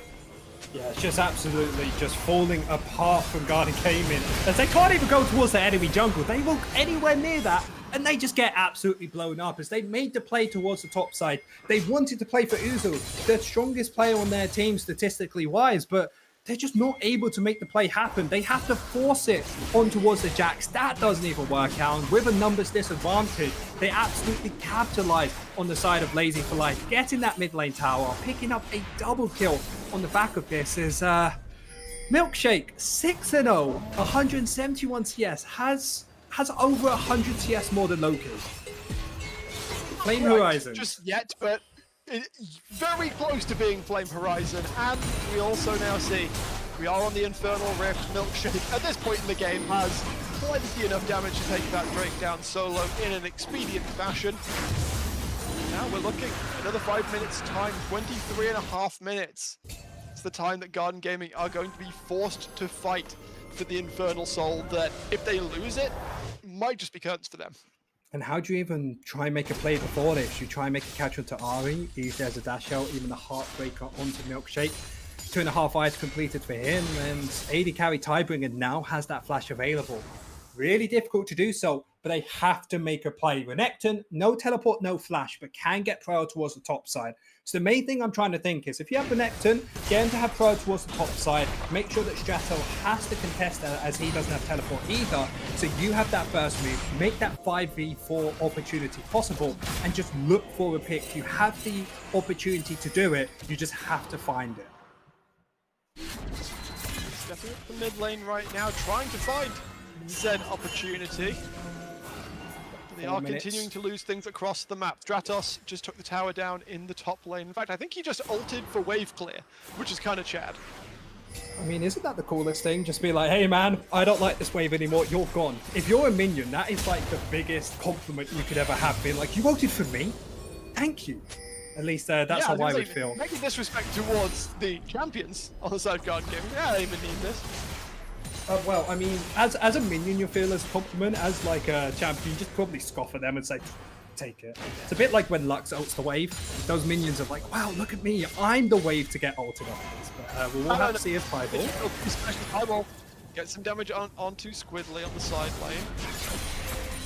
Second item has been completed for the Azir right now. That is a Rabadon's, which is pretty spooky if he can position correctly, although now Strato looking for the angle towards topside. Sim is here, Milkshake is running on up as well. Feels like Rock gonna have a bit of a dad time. Yeah. A little bit too far up there, trying to be able to push out the way to get ready, but Lazy. Pieball actually gets taken out there, 1 for 1. Pretty good trade from the side of Garden Gaming, able to capitalize on the back of that, especially with Ari having 3 ultimates to their name and even the flash and teleport. So I'm guessing she wanted to keep that up before the dragon coming up in 2 minutes 40. Well, Squidly's rocking out, feeling pretty good about himself. Loki though has been having a pretty miserable time of it. Long ways away from a second item, although Mikkel trying to do what he can, flashes away from Milkshake. Can they find the chase back onto this extremely fed Viego, force him to flash out? Sim looking to get to the blast cone, will be able to get away. So for the most part, Lazy and Life get away from the play unpunished. But Lazy and Life are kind of getting negligent, it feels, using ultimates willy-nilly, trying to make plays around the map when it just isn't needed, as they get the tower without even having to expend much if they don't want to. But now, no flash available on Milkshake. Tidebringer, yes, he has everything up, but doesn't have that ultimate. They want to make a play earlier on. Even Pieball got taken out, so now this gold lead still very huge at 6,000. It's a lot better than it was before, as Ash has 2 eyes completed. 2 items, of course, for Squidly as well towards the mid lane. It's not perfect, but they're in a much better position to try and take these fights than they were earlier on, especially this Sejuani. In that last fight when they tried to tower dive her, she was a one-shotable, and that's all because of this champion Sejuani, like you said before. Low economy can still be useful at 1.5 items. My wonder is, can Loki get enough gold to complete that Warmogs before Sol comes up in a minute 15? Because if so, I think Garden Gaming, there is an argument that they might be able to actually take that fight as the arrow goes wide onto Tidebringer. Yeah, and they're setting up for this quite well, pushing towards the mid lane, getting priority down towards the spot side as well. Milkshake stealing away as much as possible, as nobody can doubt the Flame Horizon now is now 140 CS, above 100. Highest CS as a jungler in the game. Yeah, as a jungler, that is huge for his statistics behind the scenes. But 40 seconds towards the dragon, that does mean that the Warmogs is not going to be getting finished, as that's a 3,500. That's massive. That is it 4? Yeah, nearly 4.5. That hurts. That must really hurt, as they will try and set up for this 20 seconds till it spawns. From what I'm seeing, I would say that Diego is definitely hurting. Yeah, 3 items to his name in 23 minutes. Really feeling good about this. Lazy not actually going straight for it. Instead, trying to opt towards his mid wave. Maybe trying to look for a pick off. Ash Arrow up in 10 seconds. Garden Gaming want to make a play. That Ash Arrow has to hit. The Aguilar Tidebringer though, Cleanse is burned after. Chain of Corrupt continues to try and get away. Uzol now is going to find himself as the target, stunned up by multiple members. Squidly going to try and help him out as the fight is completely split. Uzol will go down. It's all on Squidly to try and make it happen on the Azir. He's strong enough to do it, but the rest of the fight is falling apart for Garden Gaming. Loki to make it back underneath the tower, but Milkshake's got nothing to say about that. Squidly going to TP to try and get back to his own tower. Going to get ignored. Going to get disrupted by the charm coming through out of Pieball. And now multiple members just committing because they know Squidly is alone. They know that he is killable. Tidebringer is just put on, you know, just go take in hit, bro. You'll be fine. Yeah, going to be able to find that kill pretty easily. Get more gold in towards this this Viego's pocket. Very happy with that, as they even get themselves the mid lane tower. As Lazy, they've had all this time and they're feeling pretty lazy about getting that soul. Just being like, hey, we'll grab it after the fight. We'll grab it after that, as they will just be able to pick it up in a second here, as it's now ballooned up to a 9,000 gold lead. And Garden Gaming, you think that was the perfect start to the fight? You're able to hit a formal CC on to Tidebringer, able to pair it as well with Loki's ultimate. But then, of course, because the cleanse comes through, you have nothing else to get on top of it. The Renekton wasn't able to be in a good position, so Garden Gaming losing the front to back fight, as if everything doesn't go pinpoint perfect, there's not really much this team can do. But hitting the Varus is all well and good, but he's just not the threat anymore. I mean, Milkshake is very much the threat. 3.5 items, 25 minutes. He's looking to continue to run this one in. Now going to come in to try and bully Loki even more. Does have some bodyguards in the form of Mikkel and Ermin ready to help out. But it feels like for Lazy in Life, they're like, all they're going to do is just press a couple of buttons and then go Baron. Yeah, they're just on complete holiday, being like, oh, you want us in the playoffs? Yeah, we'll sort it out. Let's quickly get the victory here, get ourselves into that comfortable position. Garden Gaming haven't really been able to find that engage, except for a few plays where the side of Lazy has just overextended. The only time Garden Gaming has found time is because of that. So they will sign the Baron. Looking in, arrow coming through. The Baron has already dropped his TP coming through. Drago's going to join the play. There's Garden Gaming already falling apart. Uzol tries to go up, but it's far too late. He is isolated and will be dropped. It's a very sad croc. Dies in the river, at least, the place that he loves. Just Sim going to body block Squidly and Loki from getting back into their base. Wasn't worried at all about losing his life, of course. The game more than likely should be ending here. 10 seconds for Ermin to come back, 20 for Mikkel, 30 for Uzol. As they don't care about your inhibitor turrets, they do not care that they had a couple of bad games. Lazy in Life showing that they fully deserve to be present in the Div 2 playoffs, and that, I believe, could be 5 teams secured. Milkshake going a little bit deep though. They are perhaps playing a little bit greedy as the game's going late. Squidly going low. The Azir is making things happen. Lazy Life are going to have to run. Piebald dropped. Milkshake going low. Doesn't have the flash available. Tiebreaker going to try and end this one out. Uzul comes out. Will be able to do the work. Uzul doing the damage. Milkshake, can he take down the Nexus all by his lonesome? Trying to step forward to do it. Ermin gonna body block. Uzul gonna body block. Loki is now back off the CC. Could be enough. That fed Viego goes down and the Nexus stands. What a fight from Garden Gaming. It just felt like Decided Lazy just were hold on finishing that Nexus. They're like, guys, it doesn't matter. We're clearly stronger. Let's just not fight them and take it. And that's why Tidebringer died in that fight. That's why Milkshake died in the fight. And the biggest victory they have is that Leona was the one to pick up the bounty onto Milkshake. So very difficult to try and make use of that. Is able to get that second item. And I would love to say that Garden Gaming, they have a chance back in the game, as League of Legends is one of these games where you should have that chance. But Lazy, all they have to do is all come together towards the mid lane and just run it down mid. It's the simple, it's the easy way to do it, but that's just what Lazy needs to do.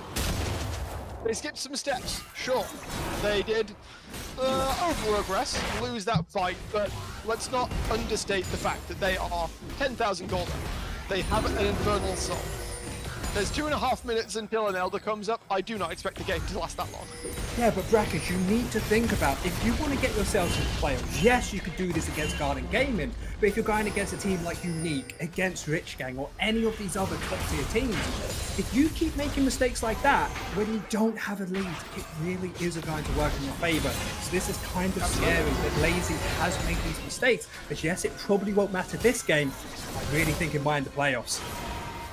Absolutely, Lazy do need to tighten up on some of their macro plays.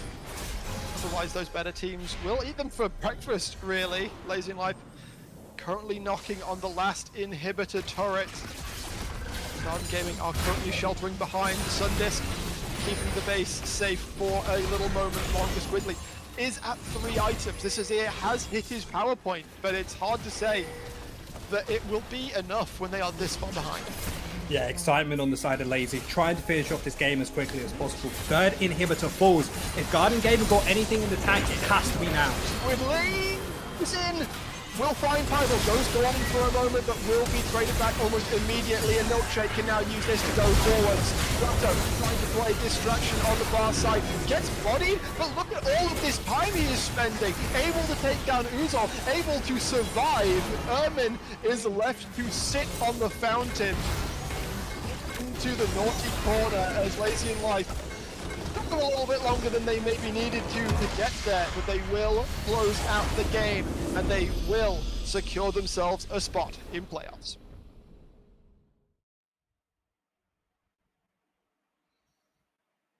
$12,000 gold lead, not a bad place to end off. Confidence coming through, 30 minutes, like you said, a little bit too long and Lazy in Life, but the main positive I'm having is, before this game even started, we said that Lazy in Life should lose because of the draft. They clearly were outdrafted, but they made up for it because early on, they made a few mistakes, sure, but that mid game went phenomenally well, and that really has to come down to their jungler. Of course, that Viego able to flame Horizon, that Sejuani. Sejuani constantly had to look for these plays around his team, while I feel like the jungler was just, Milkshake chilling, having a good time, feeling like he's already in that playoff.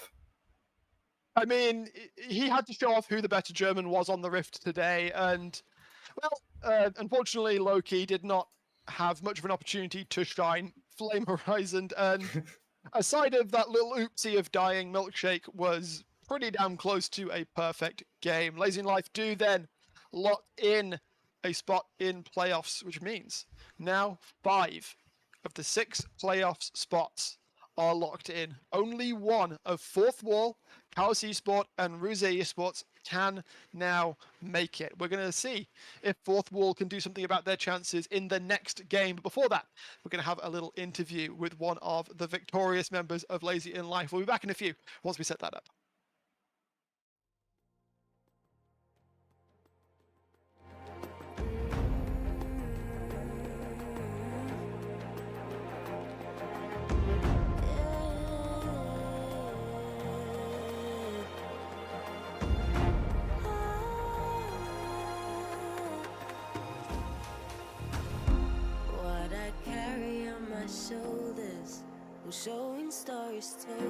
Watch the fire burn away the cold. I am rising from the dust. Despite how much we lost, you will not take away my strength.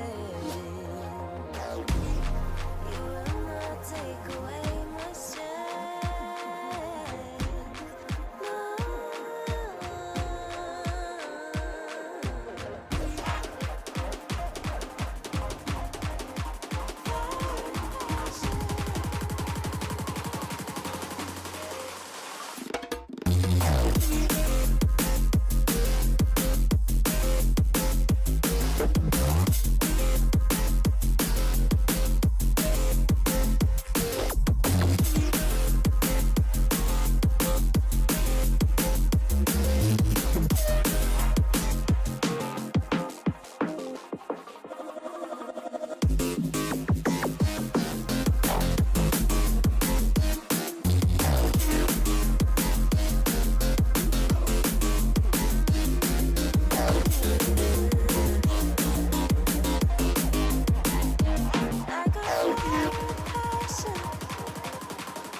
Shoulders, I'm showing stories told. Watch the fire burn away the cold.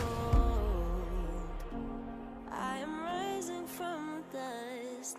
Despite how much we lost, you will not take away my strength. You will not take away my strength.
Welcome back as Zapdos has entered the Shadow Dimension. I'm sure he'll be back in just a moment's time. We are joined by Milkshake after that, frankly, terrifying Viego performance. Congrats on the win. Was there some sort of kind of German grudge that you had against Loki that game, or was it just... Well, considering I didn't know he was German, maybe in the aftermath. So yeah, I mean, I'm happy I won. Even more now that I know that he's German, but going into it, I didn't have that on my mind. Fair enough. Now, Milkshake, let's get down and dirty. You absolutely trounced the enemy jungler there, Flame Horizoned him, and more. And I think that really came down to, of course, them trying to make a play towards the bot side, trying to split the map. Yes. And when you saw that that didn't actually work for them and you started getting yourself a CS lead, What was going through your mind, or what were you thinking to carry the game like you did? Well, so we knew about the map split pretty early. So we called it. They came out of our bot side as Azir went from our blue buff to the mid lane, and the same goes for their bot lane. So we knew what was happening, and we adjusted accordingly. I went to their top side jungle, cleared it out. They went for an ill-advised level 2 dive, which was a bit too late because Varus already hit level 2, so it was very hard to execute. And that gave me a lot of time to just clear the jungle, get a CS lead. And Seju only had 3 camps, so I built up quite a nice lead there. I think I got 1 kill in the early game, and then I called we try to contest everything we can where we're in the same, so even numbers or number advantage. And it worked out. They pulled 5 men towards Gravis. We got a lot of stuff bot lane. We liked that, so yeah.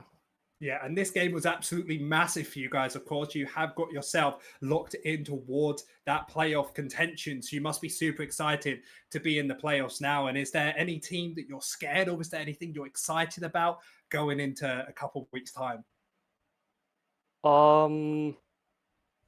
Well, not necessarily, I think.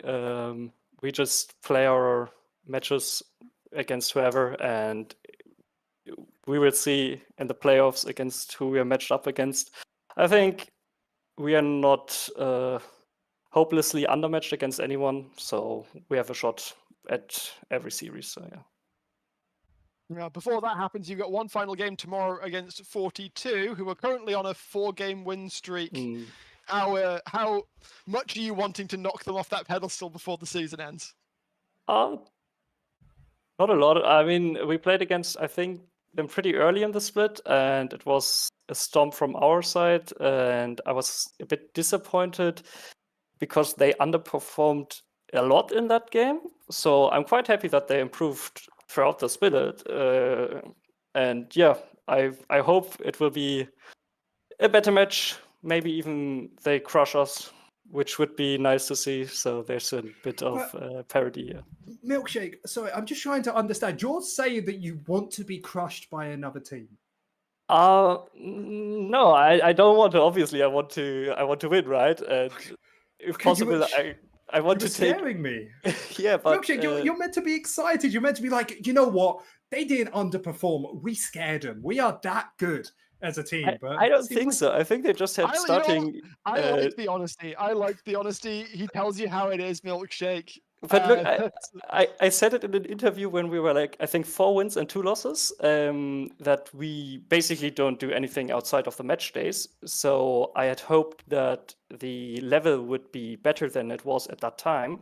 So I'm quite happy to see it improve over the split, and especially for a team which I thought was really bad at the beginning, to improve that much. I think it's very good for the league and for the matches overall. So yeah. That's the trash talk.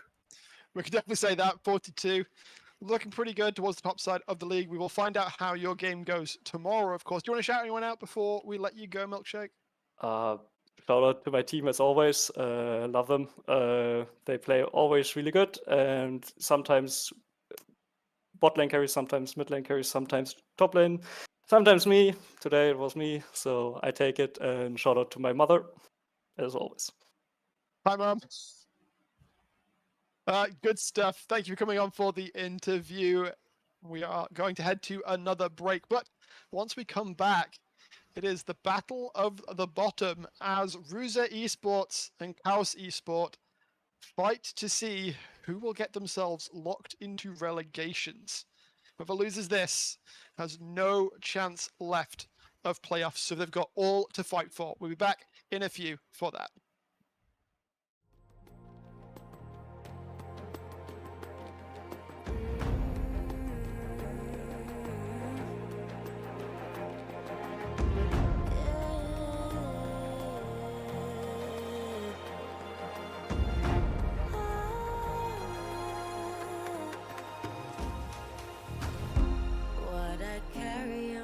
Shoulders, we're showing stories told. Watch the fire burn away the cold.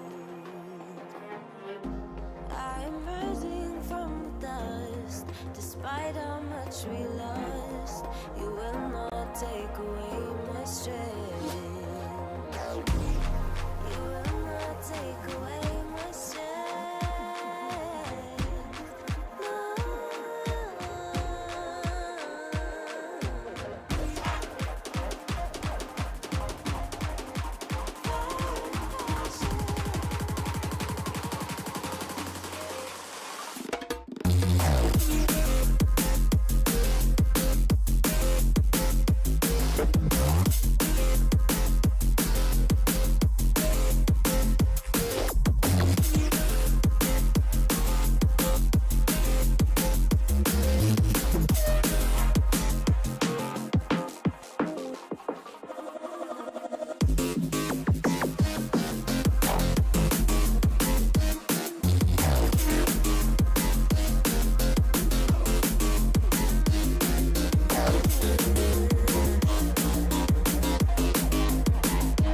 I got passion.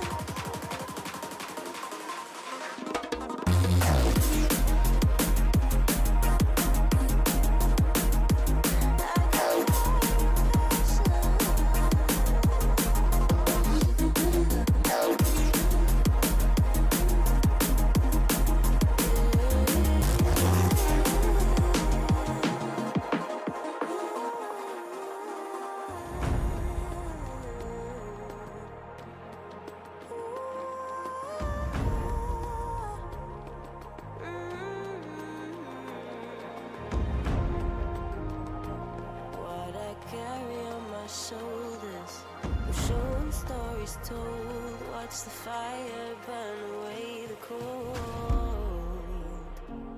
I am rising from the dust, despite how much we lost. You will not take away my strength.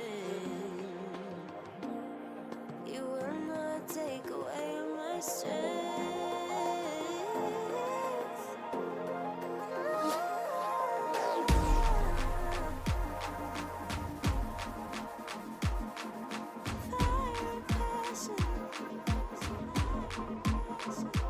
I got fire and passion. Fire and passion.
Thanks, production, for giving us. You should have seen Zaf trying to get up there just a second ago. No, That it was actually really literally funny. like this. Yeah, full crowd. Thank you for the rendition there. Welcome back, everybody. Ready for game number 3, as we're going to throw it straight on into draft as Ruse Esports and Chaos Esport fight for their lives in NLC Division 2. Whoever loses this game, let me reiterate, whoever loses this game is locked out of playoffs. Locked Not even locked into out of relegation. playoffs. Oh, yeah, that's exactly what I'm going to say. And these are my most excited games, all right? The reason for that is with these top of the table teams, they have these all massive detailed plans on. We have to, tower dive at minute 2. This is the way we're going to do it. And there's less mechanical skill as it's all together, While games like this, one player pops off, they can save the whole game. So really exciting stuff coming out to see both Chaos against Ruza today, as we are straight flying through these picks and bans. Have the Carthus banned away, slightly weird early on, as we're going to have a Maokai. I mean, it's the Tagsfig special. Yeah. Just get that out of the way.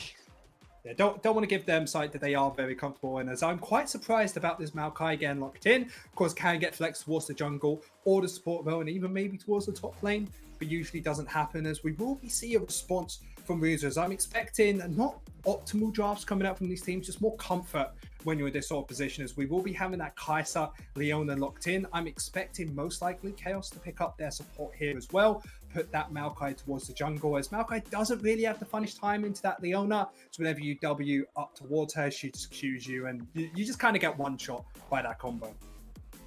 Yeah, pretty much. Although you can play a good sort of keep out game with the Maokai, you know, be annoying with saplings. I think definitely it's a better situation to take something like the Rel that will provide setup or follow-up engage. But if Tagsfig wants to get something done in the early stages of the game on towards the mid lane, we'll see what Kerbax wants to lock in. And of course, could go either way. Flexibility. We're going through all the AD carries here. If it is the Lucian, I wouldn't be expecting to see it bot lane. We have mostly been seeing Lucians in mid. Okay, that is one champion that has been floating around some of the lower leagues that I want them to pick as a counter towards the champion. And you will never guess this. It's an AD carry, and it's a Misfortune.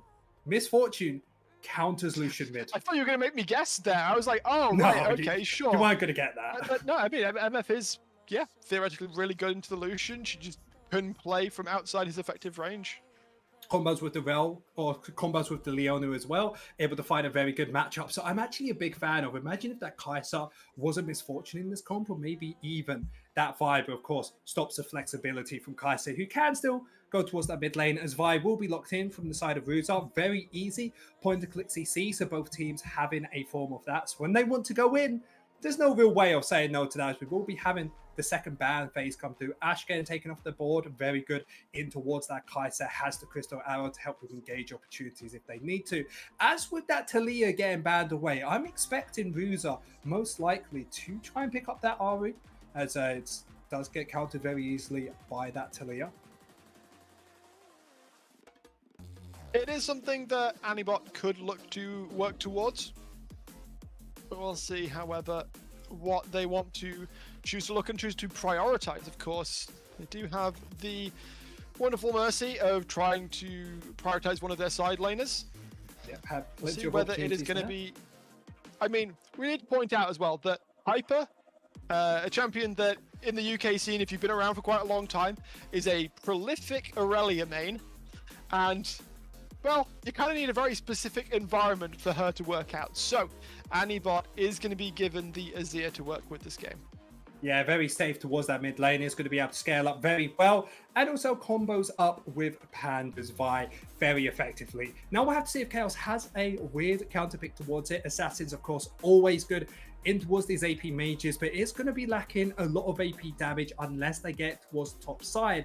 So I do expect them to go for an AP mid laner instead, and instead of going for the ZDAD version, they're going to go for that Akali, and I'm so excited to see Kerbox on this champion, see what he can pick up there. As now Chaos has to go towards their top laner. Most likely is going to be someone pretty safe, as that Renekton gets locked in. Quite surprising to be left all the way to B5. I mean, yeah, Neowis is going to be safe doing that all day long, pretty much. I did say that I was expecting the Lucian to not be in bot lane, but apparently Certified is going to be more than happy to play that one into the Leona Kai'Sa matchup. And also, prolific Aurelia main Hyper is going to be put onto on duty this game. So Ruza are going super standard for the most part, although we must say, Vi has fallen off a lot in priority recently, so to see Panda play that champion is a little bit interesting, but of course it does mean that they can very easily lock down a priority target. Yeah, and the main reason that Vi has gone low in priority is there's just so many champions that could do very well into it. So of course you have Desira that can just use her ultimate below her, can't really engage onto that. Try and engage onto a Sejuani. not really going to work, or even these tanky supports more difficult to try to make this work. That's why Vi is better as maybe a second round rotation pick, so you can pick it up later on. However, early on seems like a decent pickup, going to be able to lock up that Lucian if they want to, or even the Akali. They want to try and burst her out with Kai'Sa, who has, of course, the ultimate to dash into the backline, as it really feels like Ruza are playing for the team. And it makes sense with how they like to play, as both their jungler and their support are first in kill participation in the league. They do like to roll around together. In fact, Ruze, the one thing to really say as the team is that a lot of them have very high kill participation. They do get most of their kills when they are all grouped up, when they're all playing together. Now, does that speak to a weaker lane phase or a more passive lane phase? Potentially. But if they are all on the same page, all working together towards that same goal, they can have some very solid performances. And of course, there's still that spark. We were talking about it. It's do or die for relegation for both these teams. Yeah, and I feel like Ruza's like that friendship team where they're like, I don't do anything without everybody around me. Of course, not having as many kills as other teams, not as many solo bolos, does mean their kill participation is a lot higher than later on. So it's kind of expected that they have gone for these team fighting comps that want to constantly be in that same circle, as Chaos have gone for something slightly different, still very good at team fighting, but can go for maybe a few more pickoffs if they want to, maybe play for the top lane as they have that Renekton locked in for the team. And it's going to be difficult as both these teams are trying to avoid relegation. So I'm expecting a lot of nerves for a lot of them, as you don't want to be on a roster that is near the bottom of the table, because they still have plenty of opportunities to make this miracle run. Now they do. I did hear some sounds in my wonderful audio devices that we should be getting onto the Rift very shortly. From the drafts we saw then, do you actually have a distinct leaning or preference coming into this game? If we were to turn nameplates off, for example, like truly holistically look at these drafts, which would you favor? Well, firstly, I'm really upset that Hyper didn't go for the Irelia top. I wanted some fun in this game. I wanted to see them dashing around. But yeah, I think I have to give it to Uza. I like a big front-to-back team fight comp. Have that Leona, of course, have a better scaling AD carry compared to that Lucian down towards the bot side. As, of course, Azir towards the mid lane. I feel like they can do this, Uza. Well, we shall now find out as we are on to the Rift. Our third game of the day. Do or die. Let me reiterate. Chaos and Ruze. Whoever loses is locked for relegations, as Xnom will spot out all 5 members of Chaos walking into the bot side of the jungle. I'm just going to walk in all together, get a ward down, and walk all the way out together as well. Anibot will spot them as they are leaving. Get a little bit of damage down onto Taxvig for good measure. It does mean, of course, that Panda will be able to walk in, get a ward of his own onto this Maokai's blue buff. So chances are both of these junglers will have pretty good information on where the other's starting. And that was actually really smart from Anibot, making sure to use their W, of course, their Sad Soul, just to spot that the enemy did actually walk out instead of going for some shenanigans. As we did see Zewell going for that reset, got themselves that sweeper to make sure that Panda isn't spotted out on any of these wards. But of course, getting themselves an even bigger lead as their bot lane wants to get priority down here. So allowing you to walk towards the enemy jungle forces the Kai'Sa and Leona to walk away, allowing you to be in this bush closer, getting those auto attacks quicker, or maybe even finding this engage early on. But yeah, that hope. Yep, certified. Goes in, gets a light slinger off onto Xnom. That's such a cool name, Light Slinger. Yeah, one of my favorite passives in the game. Also, you know, using the project skin, looking very, very braggy if I do say so myself. Swizel taking quite a lot of damage there. Stun will come through onto Snella, but what it's really going to do is knock off the after shot. Rakesh, that could be like the gamer tag. If I was on Xbox and I found out that name, I'm 100% adding like an XX at the front and back. So I'll be like XX Light Slinger, XX. You know, being one of the Halo clans, play be a COD. Cringy usernames we had when we were younger, like. Mine was Dragon Go-Go Liam. See, that's not. I wouldn't say that's that cringy. That's just like. That's just a whole bunch of words. I mean, Rakesh Brit's pretty good. That's not my. We're talking my OG username when I made this my Steam account when I was like 12. Do we want to know? 12-13. It was black steel, but the A was a 4 and the first E was a 3, you know, because that was really cool. AI, please say AI generated that. Like you went on one of those websites and it said, oh, how do I generate this? Was AI around in? God, how old was I when I was 12? We're talking like 2007? 100%. You had the ones where it's like, oh, choose a username, and they had like a database and it was like you mean, Black okay, so Lion. that's not AI, that's just a random generator. Like, that's not the same thing. Everything's Is AI that at this it? point to me. Oh, I'm sorry, I'm just too young, you know, only 21. Yeah. Anyway, Thanks, bud. probably I like League of Legends. We should talk about that a little bit more instead of our silly. Yeah, thank God I didn't choose that username. Yeah, Dragon Gogo Liam, absolutely goated. But I prefer Zapdos a bit more now, as this bot lane has been pretty tame early on. Certified and Snilla, even though they were able to get to lane early on, haven't really been able to prioritize this. But Taxfig, nobody's swatting him out just yet. Might be trying to go for a lane gank. Definitely could be a possibility to finally there, as Lucian will get outscaled the longer the game goes. But level 3 is a very strong point if you're able to use that passive. Paxvig is just chilling, waiting to see if somebody steps up too far. Kervax, though, doesn't have that same fortune as Panda. Goes on under the turret. Nearwis, however, has roamed out of top lane. Panda has already burned the flash and will be forced down. Kill picked up for the side of Chaos. In fact, Certified able to get one onto Zweisel again. As we were saying, Taxvig was able to find his mark. Yeah, Xnom not being able to go towards this wave is going to lose a whole wave and a half for this. As he will be trying to go under the tower. Would be able to do so? Yeah, you can't go for that. To do so, okay, but loses a bit of CS. Plate goes across to Certified as well. I'm not sure if the gold was split at all, but it does mean that this Lucian, with that first kill, is in a very strong early position in this game. Yeah, plenty of different opportunities or different build paths for this Lucian, but the most important thing is get that damage in and get that damage fast. So we'll have to see what he wants to go for. Snilla is going to be able to have their reset stops, but their AD carry Certified are able to get themselves out to safety, and that's going to be crucial for this team, as the way that Chaos has been able to play is it feels like Certified is the major one they want to play for and leave this Akali to win later on against the Azir. Shoutouts to Neowis again, though, because able to get out of top lane and save the play on mid. Because Kerbax went down, chances are, had Neowis not been there, Panda probably could have got out scot-free, and that would have just been a massive feels bad. That's not even a maybe, that's 100%, and that's the benefit of Renekton and why teams like to first pick it, because it's one of these champions that doesn't really have a major counter until later into the game, so you can use that priority to either dive the enemy top laner by playing around it, or just using that lane priority to make a play towards the mid lane or someone else. And the best person to do that is probably Adam from the NLC, of course, somebody who is known for playing these champions to have that lane priority. They just constantly look towards the mid lane.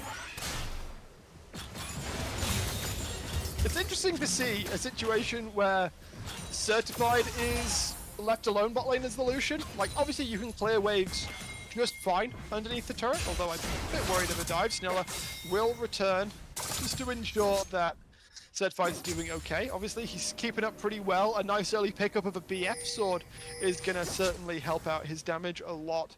As this bot lane continues, Panda is on the correct side of the map to potentially look to do something. We'll see if he wants to try and get on in on this.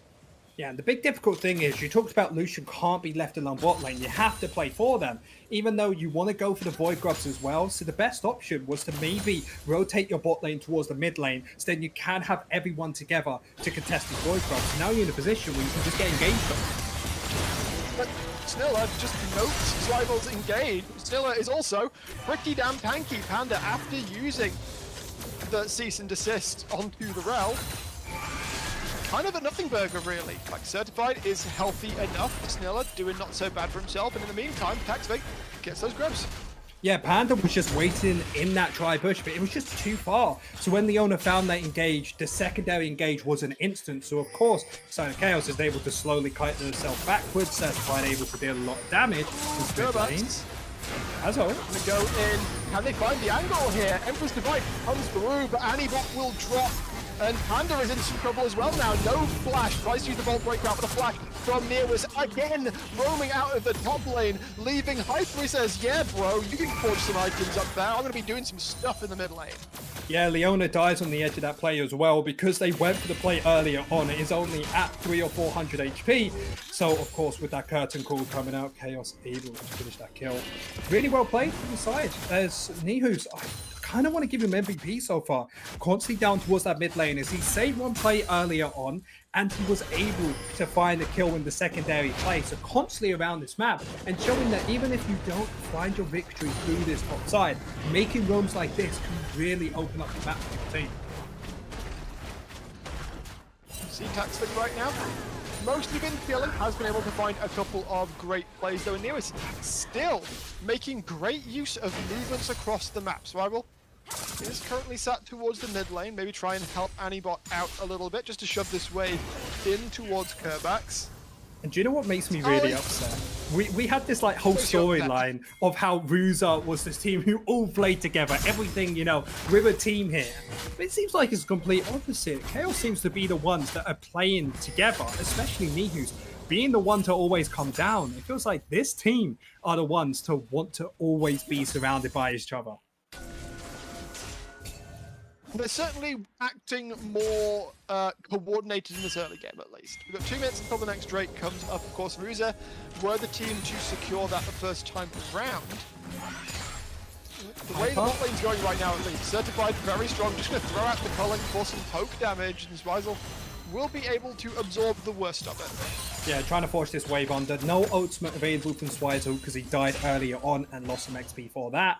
They really want that to be available if they want to go for their second dragon in 1 minute 20. So you must expect this to be coming up pretty soon, as we will be seeing Leona towards the spot side. 3v3 pushing coming out with both of these. But Ruza still can't engage his jet. They have to try and make sure that their AD carry is able to grab this CS, as Kaiser still needs to very much scale in towards this game. As with the teleport available into Hyper and not having it available for Nihus in this next fight, maybe there is a possibility where Ruza can have their top laner reset, head towards down the bot lane and TP into the fight and use that to get themselves the second dragon. Taxfig was trying to sneak in towards the bottom side, but the warding from the side of Ruza has been pretty good. Saplings will sit and watch as Panda comes back on into his side of the rift. In fact, Taxfig now going to link up with Snilla. Spots out Anibot there, but the Emperor will be perfectly safe for the time being. At least 30 seconds until the Drake comes up, though, in Chaos. They are setting up their priorities pretty well. Yeah, getting themselves ready for this. Trying to contest it as Nihus yet again finding that prior towards the top side, running down as fast as possible to join the team as Hypers might go for the reset or TP down here. So I think there's going to be a major dragon as it will allow Ruza to get themselves a pretty substantial lead on the dragons and look to force those team fights later on by giving up a few now. Compared to Chaos that want to try and stop them in their tracks, try to get a lead themselves if they know their side lane is going to be pretty strong later on. Especially as I don't think anyone can really match this Akali in the 1v1 later. We shall see as the game continues. We see Chaos have now successfully completed their gaining of priority. The Drake is now up and available. A vast majority of their members, shall I say. Neo has actually gone back towards the top lane. Of course, his job is just to keep Hyper out of the play. There is the eternal TP, but the TP back up for Neo as well. As the engage comes through, Panda trying to find the angle of backline will be able to take down Taxfig, but Anibot struggling towards the backside. Certified getting locked up with all of the CC though. Snilla surviving long enough to take down Panda. The Drake did go down in favor of Ruza here, but Chaos still looking for the chase. Double kill for Certified. They will come out pretty much unscathed. And it just felt like an item diff. Ruza did have first item completed for their jungler, didn't have first item for their AD carry as well. So I feel like Ruza, just give it up, play for the opposite side of the map. You already have that first dragon, be happy with how it goes. But of course, still able to pick up that second dragon. But when we look at gold, it's 2,000 over to the side of Chaos and 3 kills onto Certified, as this player has really been doing super well for himself, as he had first item completed for that fight and now have an extra BF sword towards the pocket. If he can find a way onto Exnom, he's going to be easily bursting him out there. In the meantime, Taxvig taking down that second set of grubs. Also popping out those saplings, as you can see. And it will be a full 6 grubs to the side of Chaos, which I think are kind of much needed, actually, in this game. If you look at the Chaos comp, they do not have the best siege. Yeah, they need to try and use their side laning of the Renekton and the Akali later on to try something, especially the Akali. Both of these two champions not good at taking these towers, but I feel like everybody, once you have 6 grubs of your names, are pretty good at taking these towers. I don't know any champion that won't do too well later on. Of course, if you have something like an Azir, definitely be better at that. As this early game, Chaos has done a very good job at continuing their leads and staying with this, but I do want to see a little bit more played around Certified. Has that ultimate available? Of course, their jungler pathing down towards the bot side. Maybe look to make a tower dive happen pretty soon. Either that or just a fight in general, since there's no major objective to fight over right now. Hyper doing a good chunk of damage to Nearmus there, of course, has already picked up the Bramble Vest, so the Renekton healing is kinda completely nullified, or majoritarily nullified. So the armor boots aren't even finished, and Hyper's winning that 1v1. Because if you take a look at the items, it's not even close towards the top side. Just when Hilmir was finished is off Blackly. That's when we Yeah. start to see it flip back in the Renekton's favour. It's very much just like back and forth of like, I win now, then you win, then I win, then you win. So of course, Black Cleaver comes through. Hyper's going to be in a position to be kind of difficult in that. We should still be able to tank most of it. But the thing I'm scared of is later on, there will come a point where he won't have the damage to kill that on. So they will be on a timer as Taxvig hasn't been spotted in this bush, but Ruza, I think they know that something's happening. Yeah, Spidey sense I think came through a little bit, as we also saw Anibot considering a move towards the bottom side of the rift. Celestial opposition just got completed by Snilla there. We'll see how long it is until Zvisel is able to transform that for himself. In fact, Nearwis trying to make something happen towards the bot side. Anibot uses the Emperor's Divide. Yet again, even though he wasn't able to get anything but the ultimate, that's still something. Every time he's come towards the mid lane, he's either found a kill or found something off the back of that. So with their help, they get prio towards the mid lane and can get set up for this Rift Herald if they want to try and contest it. And I'll be a massive fan of this. Allows them to crack open the map if they want to. You said their sieges are very good, giving themselves the opportunity. And Lucian down here, if he gets too scared, can just use that culling to try and clear that wave. So yet again, Chaos coming up good. Doing very well right now, still holding on to that roughly 2k advantage. 3 come straight on back into the game. I'm liking these short pauses today. Yeah. Big fan. The thing is, they scare me. My anxiety just starts Numbers, though. pumping during it. As Certified does need to be a little bit careful here. As it feels like whenever you see the pause, you're like, oh, I'm gonna have 10 minutes. We're gonna have to wait like 10 minutes. Somebody's We've gonna got to toilet. fill the Somebody's. time. Oh, well, I like talking, if you couldn't tell, but like, you'd rather I watch don't me. think. Let's be real. If you're a caster, I don't think you don't like talking. You know what? Fair point. I feel like that's You kind wouldn't of be a here. prerequisite. Is that what you have to put in your pamphlet when you get given? You're just like, oh, hey, NLC, I want to cast for you. Do you like talking? Yeah. You know, you're on. Low barrier to entry, I suppose. I wish at this point. Right now, though, as we're looking to the current state of the game, 16 minutes. That gold lead still being held by Cows. They did, of course, pick up the Rift Herald just a moment ago. Panda and Zvisel are going to be jungle support matched up.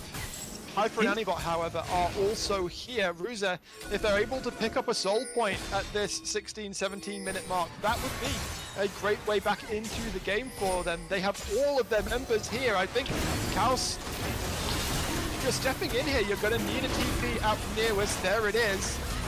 Dragon's health is dropping lower. Certified now jumping across to join the squad. All the Fortgon coming through. Emperor's Divide has already been used. All the Fortgon partly coming through in back. As the damage is now dropping in. Taxvig going low, but the kills are now coming through. Certified on a rampage. Hyper on the run. Anibot trying to get on back to his tower. But the flash. Ruthless Predator from Nearwis. The chase continues as Hyper is being kind of bullied a little bit by Snilla, and all through that, the Drake did not get secured. Yeah, XNOM had ultimate available, could have maybe found a kill onto Certified on the back of that. Teleports getting used by Anibot, clearly not wanting to give over this objective too easily. Oh, still, I've got to be a little bit careful here, as XCOM will be able to take that one down. Certified quite low as well. Killer Instinct can't come through from XCOM. I think they may have just choked this. Panda is back up. Anibot with the TP as well, taking some damage off of Neos, and it feels like you might be right. Ruza just have the better position as Panda is making his way back across. In fact, Taxvig has made the call that he's given it up. And they may even lose this bot lane tower as well because they just overextended at the end of the play. First of all, Chaos did amazing. They allowed their top laner Nihus to finish off the tower, teleport in, make sure that Anibot was isolated in a 1v1 against Kerbax. They did have enough damage in this front to backfire, and you're like, Ruza, you've lost this straight. The game's looking rough for you now, but no, because Chaos overextended, went for too many fights afterwards, and a great kill on the Sniller later on, allows Ruza to walk back in after their deaths, having a tempo advantage, find themselves the dragon, and now they got themselves onto Soul Point. And even though Chaos have played this early game really well, that one dragon has put Chaos in such an awkward position. Kerback's going to try and get away. Emperor's Divide is back up from Anibot, but he isn't going to use it. Still now stepping down. Got to be a little bit careful there. It will just be a ward that is the price to be paid by Chaos as Nearest continues to shove these waves in towards Hyper. And that is a very aggressive Nature's Grasp. Snilla going to come across again to just disincentivize and engage from the side of Ruza. I don't think they're going to secure the tower here though, so Shelly not getting much value. Yeah, 3 versus 3 towards the mid lane. They wanted to go for it, but because Anibot had first move, making a 4 versus 3, they just have to give this up. But if they ever have a couple seconds towards the mid lane with those 6 scrubs, they should be able to win out on this 1v1, as Chaos have 2 towers to try and grab towards the mid lane, as both are still up for both of these teams, still have a very good foothold to try and handle this mid lane. As this game, the longer it goes, the harder it is going to get for Chaos, especially with Ruza having really strong team fights, and now with 3 of those dragons towards their name, it kind of forces Chaos to fight in the next 3 minutes. Well, speaking of, Taxvig looking for the angle on towards Anibot will force out the Emperor's Divide, which will then allow Kerback to push this wave in and secure that turret. But in the meantime, full send onto Certified, and the Lucian, all alone in the mid lane, has nothing to say about it. Yeah, and that shutdown will be going over towards the enemy team, and it's just difficult because when you play Lucian, you want to constantly be on the front, constantly want to be aggressive, but of course, as an AD carry, you are very squishy. People can take you out if you don't have the team with you, and it gives Ruza the opportunity to walk towards the mid lane and look for the tower they want to. They are fortunately not going to, even though they had the possibility as Kerback was a little bit far away to try and clear this out. And Ruza are slowly turning this game into their favor, using their point-and-click ultimate like they need to find themselves in it.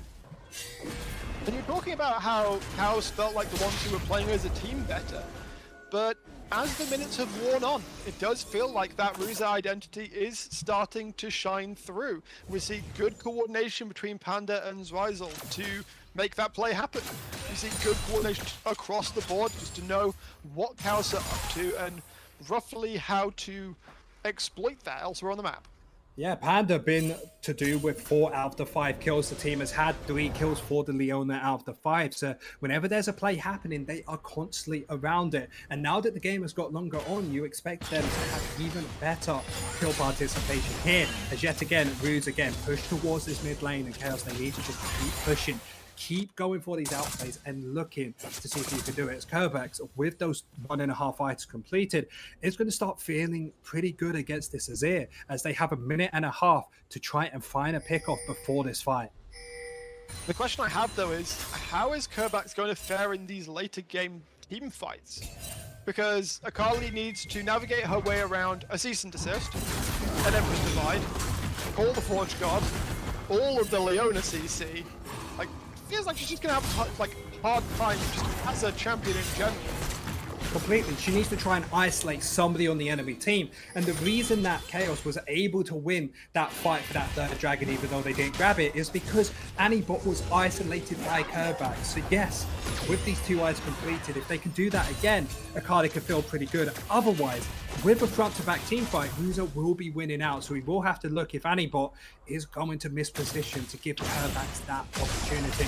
There's only 50 seconds until this next dragon. You can already see Hyper pushing out his top wave. Anibot staying pretty safe towards bot lane. Going to push it out when it comes to him, and everybody resetting in time to get their items ready, as Kai'Sa has 2.5 to their name. Ozim most likely going to be able to finish off that second item as well, as everybody's just looking to be strong. Items have indeed been secured, but let's look at that bot side river for a second, because that is lit up extremely blue. We've got control wards for days. We've got saplings for days. There is one lonely trinket ghost horror ward. Or a blue trinket, rather. Well, you can't TP to that. So, Hyper kind of struggling to get involved in this play if it starts soon.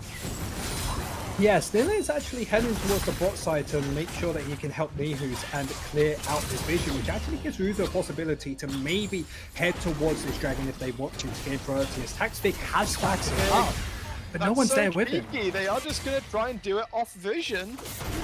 It feels like... It seems like Ruza just aren't aware of it. Yeah, they have no idea, because their main plan was, okay, top lane wins out on the 1v1, let him be in that position. It's just too little too late. No, they still don't know. They still don't know, as the chemical break will be secured by Chaos, stall denied, and Ruza, they don't try and go for the Baron start to try and pull Chaos away. Instead, Nature's Grasp going to come through and chase down Stiller. Man like the storm, that is absolutely beautiful. That is all. Brock's Exxon already gone. Panda has fallen, and you were talking about the Baron, almost talking about the Baron. Anibot trying to find Kerbax there. He'll go into the Twilight Shroud. Will burn down eventually, but Anibot is way too far away from this play to do anything if Chaos want to start up the Baron. Yeah, they just have to start the Baron, and this is just a huge blunder for Ruza, as they've just given themselves the opportunity to lose this game if this Baron goes over. As they still have Anibot and Hyper, they need to try and fight for this. Well, the fourth got coming across here right now. Baron health dropping around 2,000. Anibot should be able to take down Snow. They will be able to secure the Baron, but can they get out? Taxvig now getting locked up by all of that on CC. It looks like Taxvig is going to be left to die here. Going to try and get out with the... I've forgotten the name. What is the name of that rune? The rune of runing. The Nimbus Cloak will be enough after flashing away for Taxvig to survive. The Phase Rush doesn't get procced, or at least was procced at a time where he couldn't use it fully effectively. House, they get away with the Baron. They continue to hold a gold advantage, but they haven't advanced it in the past 15 minutes. And I think this is a perfect example of why both of these teams are 4-8 and 3-9, because they are so close to making the perfect play. But they make a slight mistake. Chaos overextend for the fight there, so team members die, which means the Baron's so much harder to use. Of course, earlier on, Ruza opted to have Prior over the Baron, trying to force the enemy team to look to try and see if they started it, but never were able to start it up or do anything with it, allowing Ruza to steal away that dragon for free. There's so many different things that both of these teams are supposed to get in right, but just haven't been able to do so. So if they get the victory here, they definitely need to sharpen a few things they ever want to get themselves in towards those playoff spots, as Baron is available from the Chaos side for another minute and a half, and they haven't done anything with it. They just pushed out the waves and just trying to farm themselves up. Yes, they have a 2,500 gold, but you would at least expect them to head towards the mid lane together as they are now to try and get a tower, at least something from this Baron. They are doing it, but it's a little bit late, and I think Ruza don't really care about a tier 1 turret on mid lane. None of the tier 2s have gone down just yet, and this is kind of the problem that we were talking about earlier. This Chaos composition is really bad at siege. They kind of have to get a team fight first. it's not even that it was bad at season. They just weren't playing around the race correctly because, of course, you want to sync them up. You want to have one person top, one person bot, and then 3 people towards the mid lane. A simple 1-3-1.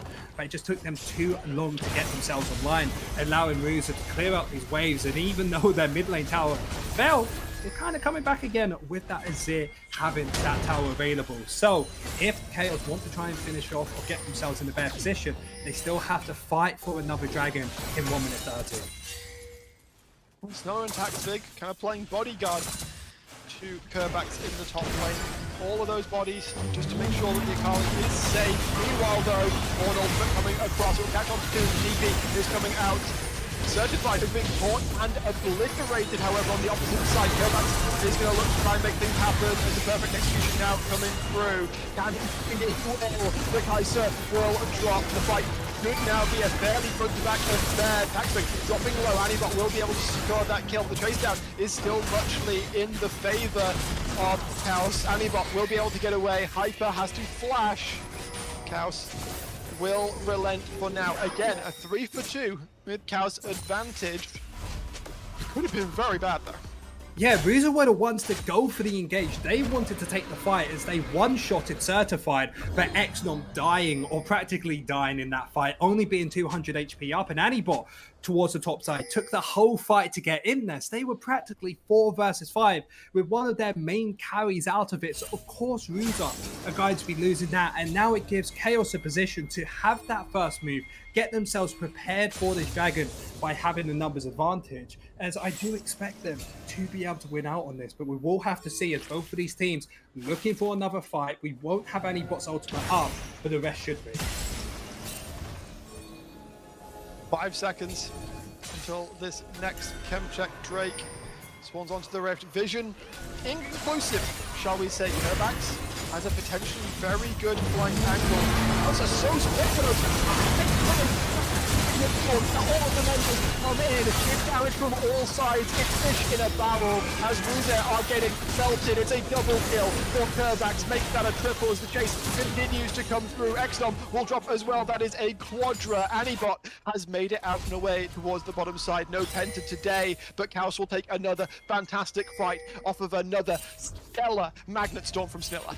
Yes, and is able to find 2 amazing Magnet Storms back to back, really showing why he is one of the best supports in the league, why his team is able to be so strong being at this 4 and 8 threshold. 6,000 gold up, and he has done a phenomenal job to help the team with it. With that second dragon going over, they have another 5 minutes to scale up to allow themselves to get in towards this late game, as Chaos were kind of herd like fish. Like you said, they weren't having fire in mid lane, they weren't having fire over this river, so they had to fight either towards the dragon or away from the dragon. So of course they tried to fight towards it, but with that amazing Chaos Storm hitting 4 men of the enemy team, they were able to win that victory. And Chaos should be winning these fights later on, but they keep finding these picks.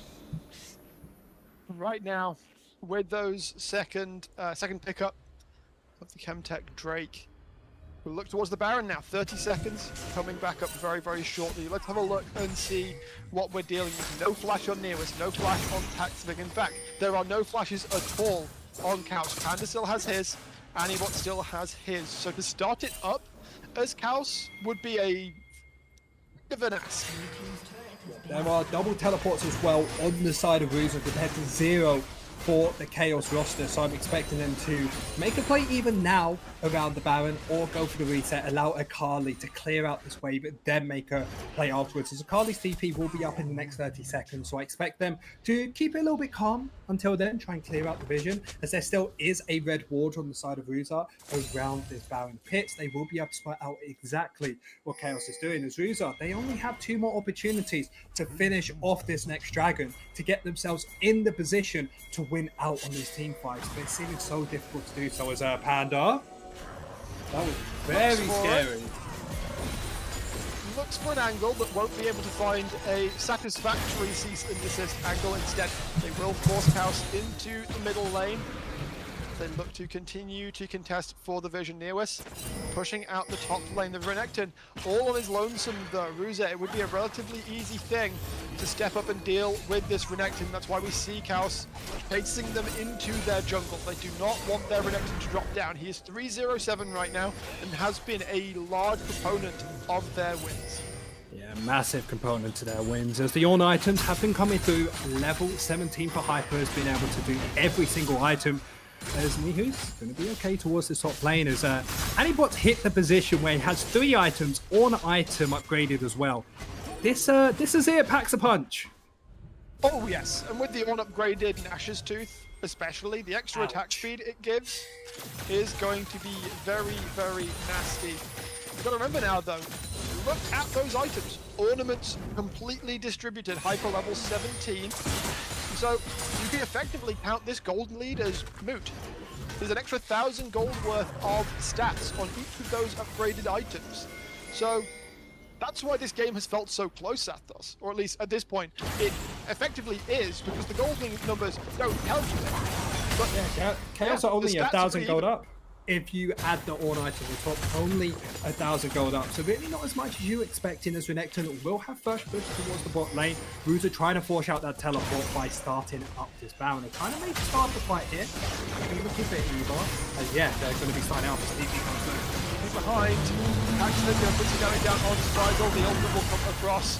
Not finding his target though, Surface just going to melt through Strigel health bar. However, as we thought, another great Magic Storm allows Neowis to join the fray. The damage is now coming through as Certified is getting stuck right in. 2 kills going down, a third one will come through. Anibot is able to take it down, however, this Azir at level 17 is becoming too much to deal with. Neowis on the run as he is getting chased down by this Azir Taxfig. Also getting chased by Hyper. He will be able to slink on back into the jungle. Ends up being a 3 for 3, but definitely Ruza looking the better for it. Yeah, we're starting to see the outscaling coming through. Anibot having nobody on top of him. They had the opportunity to completely scrap going for Zweewell or Panda and just gone to Anibot. But because they didn't, Anibot just slowly kiting away, dealing the damage over time. And because of the amount of gold he has into his pocket and into his items, of course, he's able to deal enough damage, allow them to win that team fight. And with Dragon Spawn in the next 45 seconds, Brackish, we have another fight. It is fights all the way down, it feels like, Zaf. Ruzak still right on the precipice of completing a Chemtech Soul, which, let's be real, would, I think, potentially make the difference in these fights. That extra 10% damage dealt and reduction in damage taken in a fight that fights that have consistently been as close as this might just be that little incremental advantage that Ruza need to turn the corner and take this game back into their hands. Yeah, and you're completely correct about that. They need to try and grab this. If they grab it up, it's basically uncontested. They win this fight. Remember, Snilla having Baron's still up. Yeah, Ruza just able to walk in. They're looking to try and burst down Taxfig here. Remember, this is not Valkyrie. Isn't actually all that tanky. Taking a lot of damage, will take things down here, but the damage is coming back across. Anibot, though, is completely unassailed. Exton will drop. Kerbax slinking back into the shadows. The tanky members of Chaos are extremely low. Neowis being chased down here. The Croc doing okay for himself, though. Sniller and Certified poking their heads in. Make sure that this Drake does not go down uncontested, and Kerbax has completed a reset. Will come back with the power pull. They're looking for the angle. They might find Anibot here. He goes golden from a moment, but will it matter? Certified able to take down Panda. Neowis able to take down Anibot, and Hyper is left all alone in the jungle. Chaos will be able to secure another Drake, and the ace, the inhibitor in the mid lane, shall drop as well. Yeah, Ruza having their bot lane coming up means that Chaos most likely can't find the end here. But Snilla having a phenomenal game. Hextech flashing over the wall, finding the W onto Anibot, CCing him up and allowing the team to burst him out. Every single fight, 3-4 man ultimates, finding the CC on those major components as Even with the Void Seeker, it's a massive shutdown. Sniller looking for the angle in. Can they find the damage though? Oh, perfect execution. A Black might save you. Can they get the damage though, Sniller? will be able to get pulled back in. Kerback's goal is golden, long enough to survive. Zweisel, I'm afraid you're Leona. You're not going to do enough damage to kill that because you're not using the patented brackish build. Shall we say that? What's the patented Have you not heard brackish this? build? Have you No, not not at heard all. of the, so I play Leona everywhere but bot lane. I play press the attack with Titanic Hydra. Can we have a moment of silence for my brain after hearing that? PTA Leona with Titanic Hydra. It does a shocking amount of damage. Brackish, I'm about to cry. I mean, if this game hadn't gotten you like, close enough to that, then I'd like, I don't know. I mean, some of the macro decisions, abysmal, by the way, for both these teams. They are, like I say, so close. They're so close. But just the final strands to be together. And that's the reason why it's kind of devolved down to whoever wins the team fight most likely wins the game. The reason I say most likely is if they did set up the waves properly. After one fight, this game should be over. It's just 3-3 apiece for these dragons. Baron has just started as we go again. Damage now coming through. Kerbax has been spotted on his potential flank angle.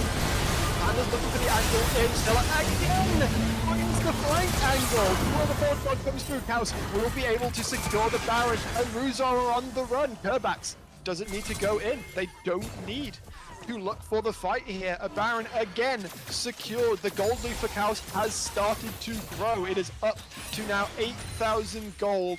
And they are going to start now properly using this Baron to try and knock on the remaining pieces of gold available to them. The last tower on the Rift will now, or the last tower outside the base will now drop in that tier 2 top lane. It's now about breaking top and bottom inhibitors. It's starting to feel like one more fight would end this game, Zaf. I am gobsmacked by how well Sniller is playing. Man's on it. He is not wanting to lose. He's like, hey guys, I get we're not doing the best right now, but we cannot lose because I'm getting O after O after O.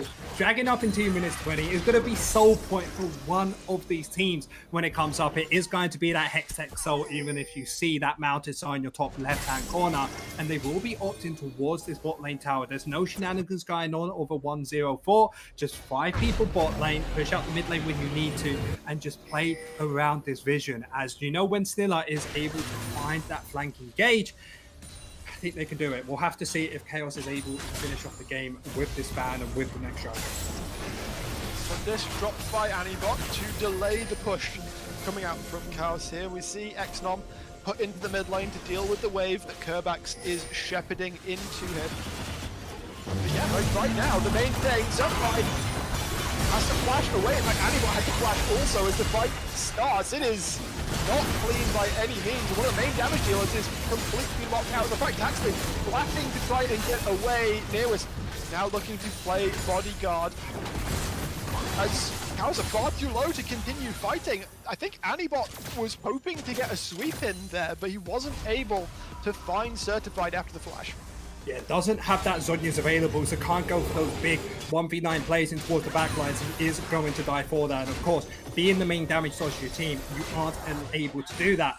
As both of these teams, yet again, completely even. 50 seconds until soul point for one of them. This bot lane tower had survived another day. Of course, you need 2 inhibitors to really have priority to try and get somebody on the side lane. As Chaos is using everything to finish off those first items. As Azir, yet again, not having that Zhonya's available. Akali does have it towards themselves. Just because Certified, he's got a Seekers. I mean, can you blame him? I just love, I like that from in a kind of morbid sense of, you know, the stasis item is so good that an AD carry that I think only has 1 AP scaling on his kit, on his W. He has the damage, he just needs that survivability, especially with Kai's coming to the back line by as well, even maybe an Azir with a Shurima shuffle. Sniller yet again looking for this flank. TPUs. Kerbax looking. There is a bit of a lockdown coming through. Nearest is taking a lot of damage. Hyper able to get the locker, but Ekdom not able to do the damage. The fight so split. Zweisel and Panda are not towards the backside. Kerbax will be able to down this fight eventually. The fight is again so very split. with just a fraction of his health left, will survive. Certified is burning, but will not drop. Snilla does die, but only Hyper is left to hold vigil for Ruzer, and it does feel like the bell is ringing for them.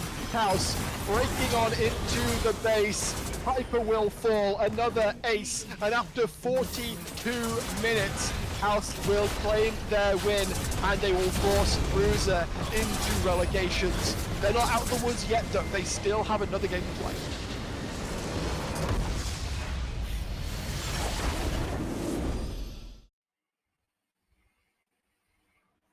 And breathe.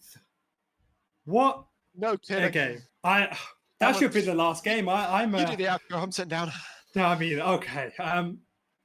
Where do we even begin to start? First of all, Snilla. I don't care what anyone says. He's the MVP. Sure, Oh, absolutely. Sure, everybody else might disagree. Those No, you engages can't were disagree. nutty. But do you know the funniest thing? We talked about the Seeker's Arm Guard, and that was the difference between Chaos winning and Chaos not. Because remember, Azir didn't have it, Lucian did. So what happened in that fight was when Lucian found that engage, he went onto, of course, the AD carry of the Kai'Sa, Zhonya's. Of course, Kai'Sa tries to hit a Q, Lucian Zhonya's, and then Lucian, of course, kills the AD carry. Later on, Azir goes for the 1v1 against Lucian, isn't able to win it. Do you know why? Doesn't have that Zhonya's available. So that small, minute detail of maybe getting a bit more CS in lane, maybe playing the team fight slightly differently, could have got Ruza that victory, could have got themselves in this non-relegation battle. But the problem was, it wasn't their day. And this all came down to them not getting that soul point. Remember, they had the first 3 dragons to their name. The first dragon they lost, we're like, okay, it's 1 dragon. We can deal with that. Second dragon goes over, bit more difficult. Third dragon, you start getting scared. And of course, the 4th dragon didn't even need to get taken. And remember, they had Ornn. They outscaled the Chaos. What a phenomenal play. Fantastically done by them. We are going to throw it to a very quick break. We will be back in a moment for an interview with Kerbax. Don't go anywhere.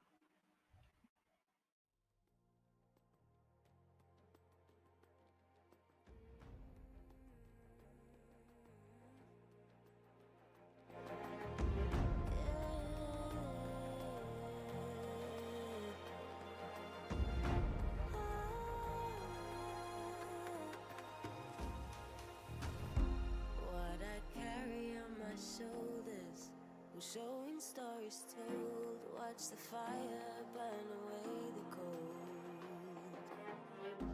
I am rising from the dust, despite how much we lost. You will not take away my strength. You will not take away my strength.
string. You will not take away my strength.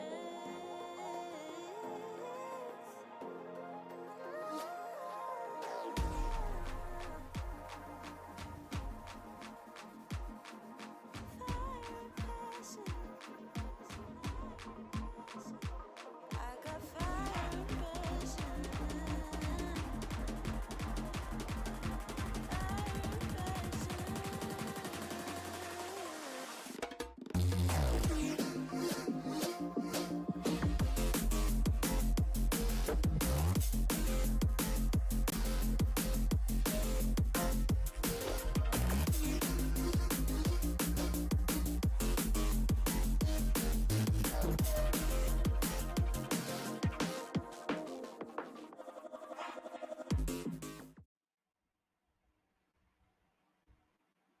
Welcome back, everybody. As joining us from the Shadow Realm of not having a camera, we have Kerbax coming on in from Team Chaos.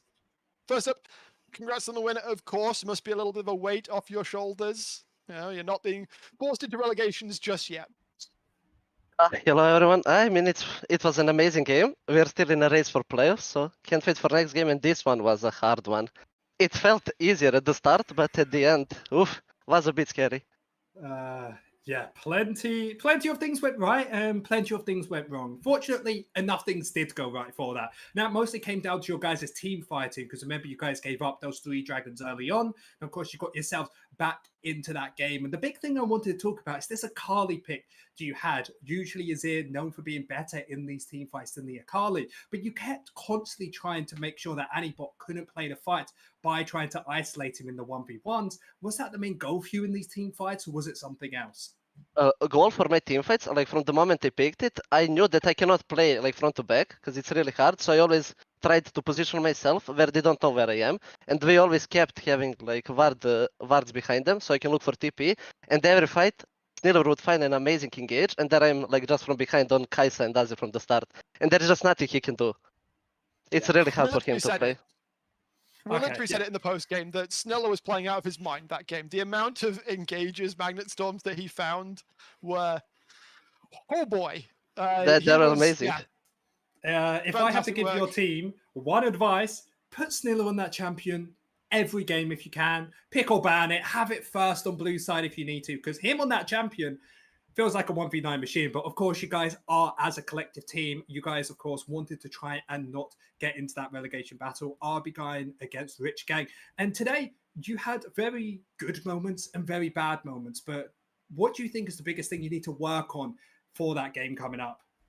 I think our early to mid game is where we might struggle a bit, and laning phase. But after that, our team fights and late game is really good.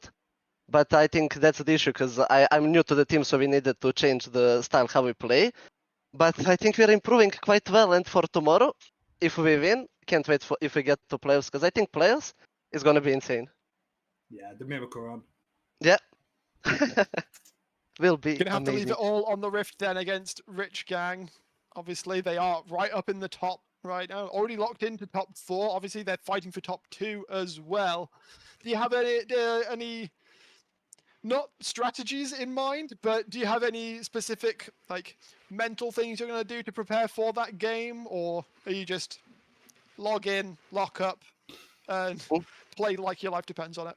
Just I mean, I think they will need a bit of a mental after this game, because this one, tomorrow some bans should need to be taken, like Akali maybe, maybe Rel, but we'll see. I don't want to kick them out from top 2, but sorry to break it to them, but yeah, might happen. We'll see tomorrow if that is the case. Thank you, Kovacs, for coming for the interview. Do you want to shout out anybody before we let you go? A shout out to my whole team and to my my friend Clowny from Italy, and that's it. Fantastic. I'm going to do a shout out though, because I've seen her in the chat. Hi, Certified's mom. Thanks for supporting your son. We love supportive parents in esports. So shout out to you. You're awesome. Thank you again, Kerbax, for coming for the interview. We are going to throw it to a break before our final game of the day. Rich Gang going up against Fourth Wall. And if Fourth Wall win, all of this will have been for naught. That will be the final lock-in, I believe. Yeah. Let me double check. I think so. If Fourth Wall win this game, then all of Chaos' efforts will be for naught, and they'll take playoffs away. It's We'll fine. find out if that's the case, though, after this break. Yep.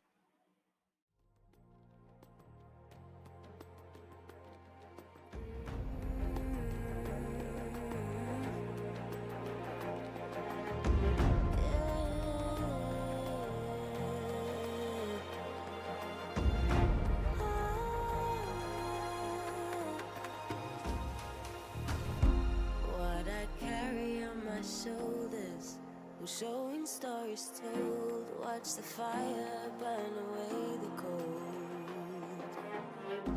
I am rising from the dust, despite how much we lost.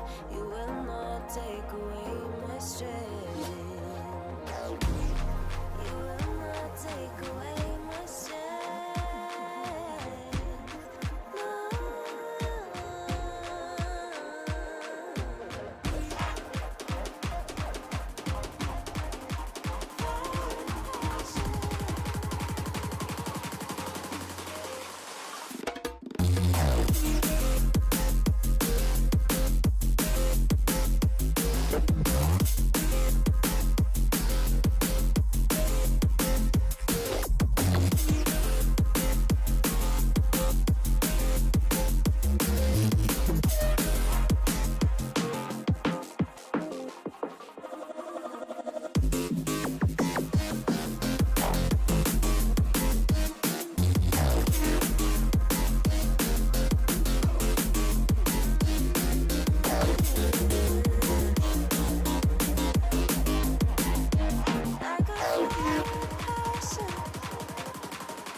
What I carry on my shoulders, showing stories told. Watch the fire burn away the cold. I am rising from the dust, despite how much we lost. You will not take away my strength. You will not take away my strength.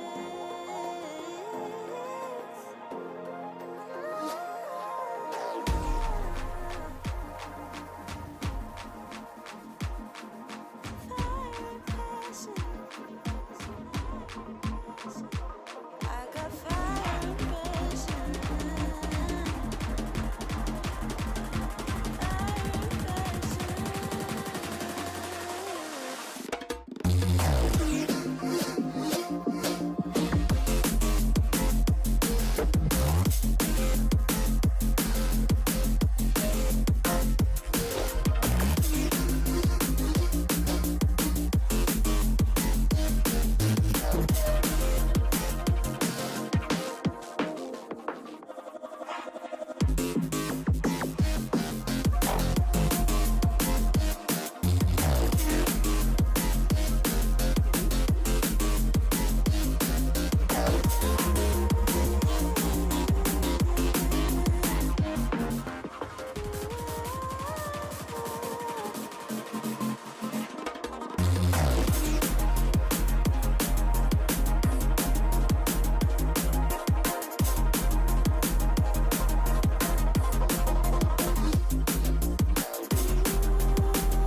watch the fire burn away the cold.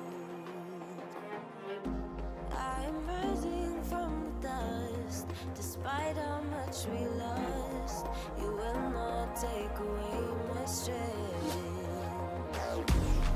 You will not take away my strength. No.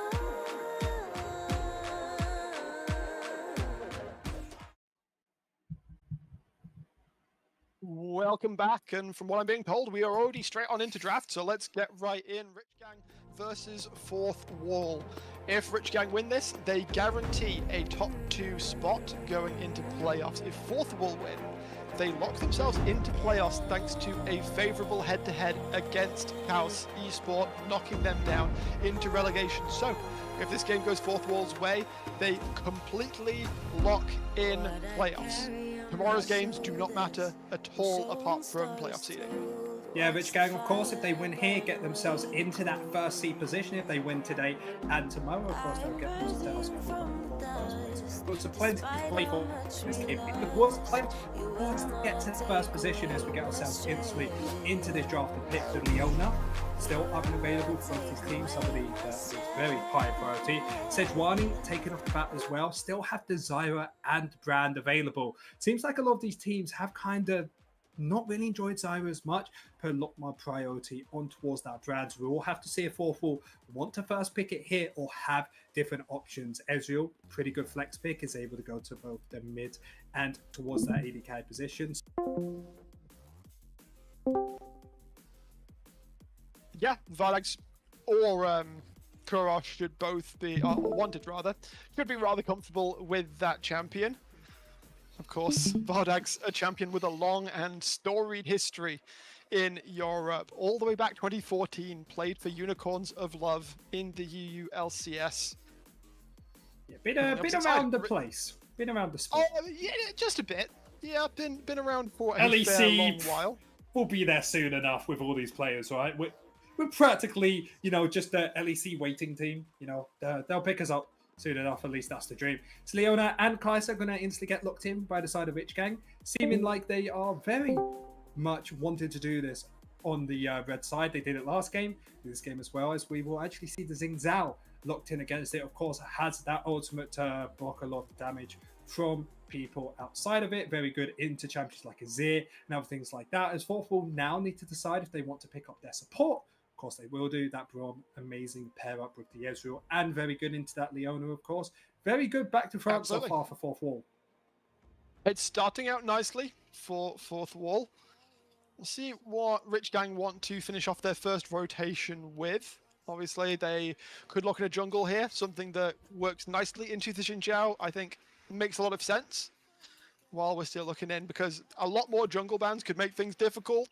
Oh, scratch that. We're going to lock in a Z. Huh? Okay, so the reason you lock in Z R3 is because you could ban away his big counters. Sure, you could do that, but you ban the Rumble, which that doesn't go mid lane. It's hard to say, because yes, it can do well against an AD carry, but it just feels way too early. No, you pick this like maybe R4, maybe R5. It feels like an R5 pick, something to spice it up, but we'll just have to see. You know what this feels like to me? I feel like because of how early it was picked, this might be a bit of slice spice. Oh, it might be. Yeah, it must be flexible. No way you're picking the Z this early on and you don't have flex potential for it. Nothing like that will make sense to me, as we are going to get through the second ban phase. So we will see if Fourth Wall are as rattled as us by how long it takes them to decide what their bans are going to be. While Rich Gang, pretty comfortable, going to ban away that Rumble and that on towards the top side, making me feel like Rich Gang don't want the enemy team to have easy forms of engage, as On is going to be the most comfortable one for that. Malphite still a possibility. They want to go for that opportunity, as Cassante, of course, getting banned off the bat. We'll have to see if Camille is going to be one of the top laners as well, or if they're instead going to ban maybe an AD carry or maybe even a jungler here. I feel like banning an AD carry doesn't make a great deal of sense. I say that, but the Vayne pop going to be taken away from typical. Anything other than a typical pick.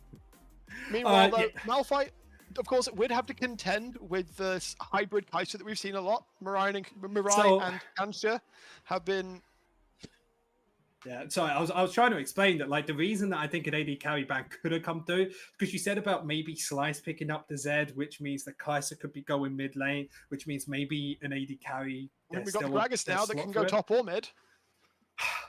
Rich Gang, what are you doing? Like, you guys are a sensational team, and I'm excited to see where this is going, but just stressing me out. I don't know what's going on at this point, as we are going to be seeing an Olaf hover on the opposite side. Hopefully, it isn't going to get picked in. Rich Gang are already locked into top 4, so perhaps they're just having a little bit more of a experimental time as they get on into playoffs. Because if they lose a game, it doesn't really matter all that much. In fact, if they lose, that puts them on equal footing with both Unique and 42. So there'll still be a big brawl for who gets the top spot. And looking at the strength of schedule going into tomorrow, we'll look at the games that we can see. Well, we've got Fourth Wall are playing, 42 are playing against Fourth Wall. So, you know, we don't know how difficult that will be for them. Rich Gang are playing against Chaos. Also, shouldn't be the most difficult game on paper for them. Unique are going against Lazy in Life, who are a big curveball of a team. It's kind of hard to count them out. I don't know what stressed me out, watching the last game or watching this draft unfold, because at the start, I'm loving it. Ezreal first pick, we have a Kai'Sa, we have a Leona, Braum, Xing Zhao, and then we get a Zed. Both of these teams, who even wants AP? Who wants AP? You got Gragas. Typical is going to be going, let's be real, Gragas is going for the full AP. Yes, Fourth Wall side have... In fact, does he? Looking at Fourth Wall, they've got so much physical damage that maybe Typical is better off going tank Gragas here, just to provide frontline. And then Mirai can go for this hybrid Kai'Sa, and it does enough magic damage that you can't just build armor and laugh. So, what I'm doing right now is looking if he's ever had a said jungle game before. Slice is an interesting player. He has played a lot of different things, and I feel like Zed is one of those weird picks that you wouldn't really pull out unless you had just that little bit of experience on it. Also, it's really interesting because the dynamic of the matchup against Xin Zhao, you can absolutely body the matchup in theory, but conversely, if you use your shadow carelessly, then what you plan to be this sort of giga brain, oh, I'm going to bounce around him, he's not going to be able to hit me, he's going to be like, all right, bet, I'm going to do wind becomes lightning on your shadow, and you're just going to perish. Yeah, so I did take a look at his stat line. Slice has played it in the last 2 Ultra Liga seasons that he played, of course, before NLC Division 2. 1 game of Z on both splits, and now he has his game of Z for NLC Division 2. So I feel like it's the right and passion. Just give me one game of Z, exactly one game. And of course, against Xing Zhao, you talked about it before, very good matchup for him, because what does Xing Zhao's ultimate do? If you're standing this far away from him, you don't deal damage, and this far, you do. So, of course, Zed being somebody who likes Scalpel, close and personal, is able to use that Death's Mark to try and find the kill. And I'm not sure what I'm more excited for, the last couple team fights in the last game, or this one. Because we have an Olaf top, we have a Yone mid lane versus a Zed. This is what League was meant to be. This is a game 4 that, as a play-by-play caster, I look within and go, how much energy do you have left, Brack? How much? It's the last game. How much hype can I put towards this game? Because this feels like somebody's making an offering to Khorne here, like blood for the blood god. I absolutely love that. I get what that means. You know, Warhammer, best thing to ever exist in this world. Is do you believe we will be heading into game? Oh, man, I'm stressed out. I just want fighting. I want this game to be so hectic. I want it to be so hectic that I don't exist anymore because I can't get a word in. Don't worry, you're going to have plenty of time to talk this game, I think. I like to see the first strike for Slice. A little bit of extra damage, a little bit of extra gold, just as you're doing Z things across the map. Kurosh, of course, we didn't really talk about the Jace at all. How do you feel about the Jace Yone matchup?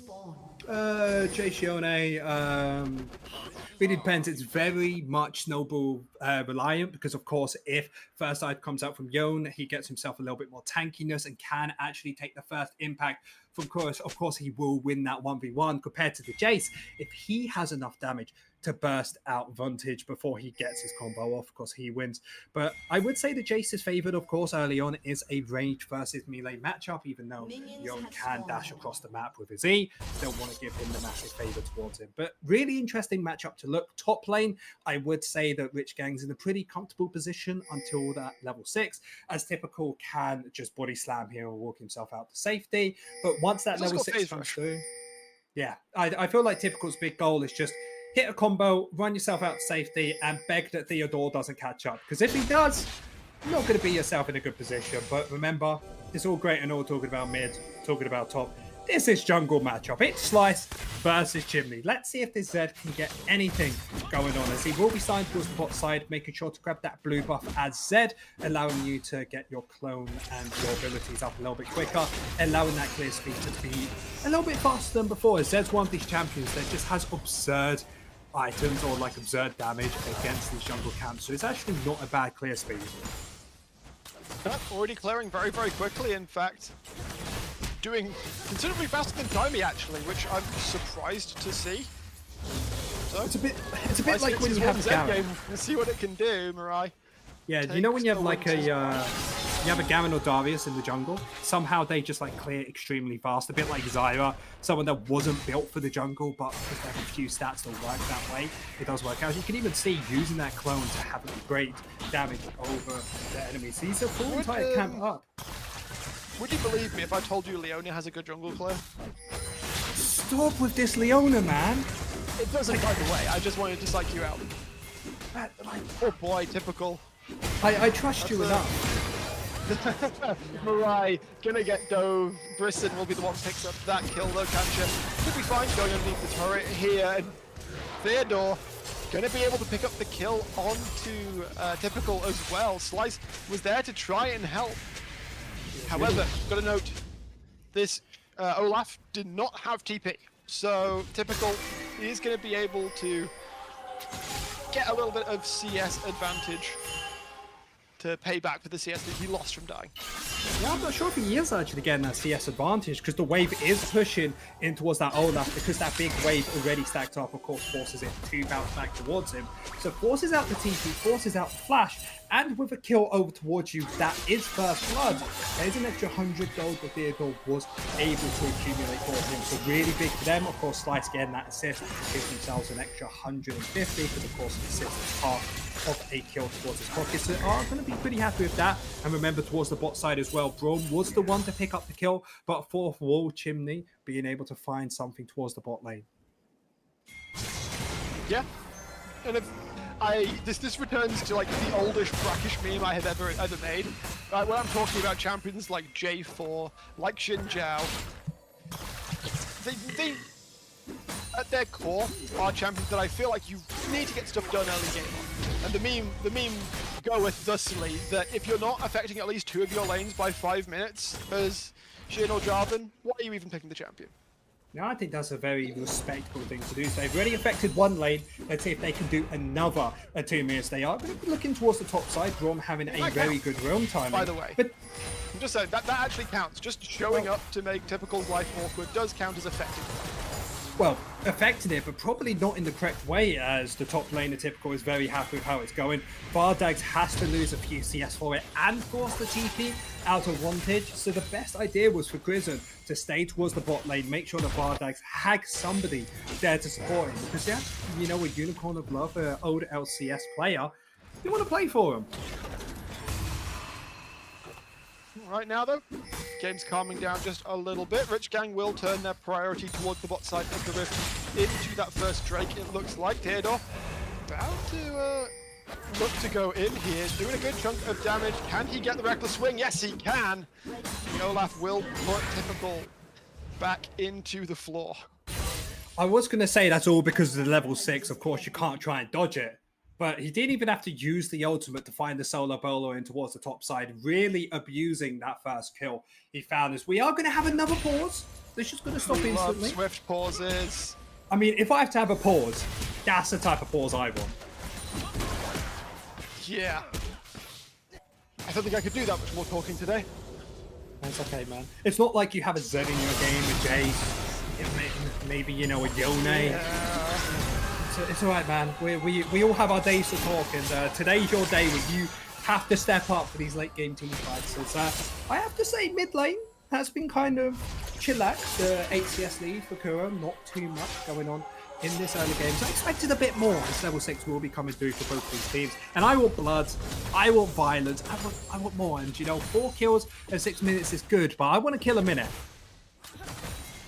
We'll see if the game catches up to your preferred tempo as we continue onwards. Obviously, Chimey making his way towards the top side.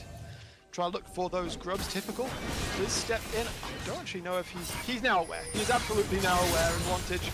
Really on step forwards. Chimey. I wondered if he was going to follow the Wind Becomes Lightning there. He chooses not to. Instead, they are just going to go for the slightly delayed trade of the grubs for the Drake.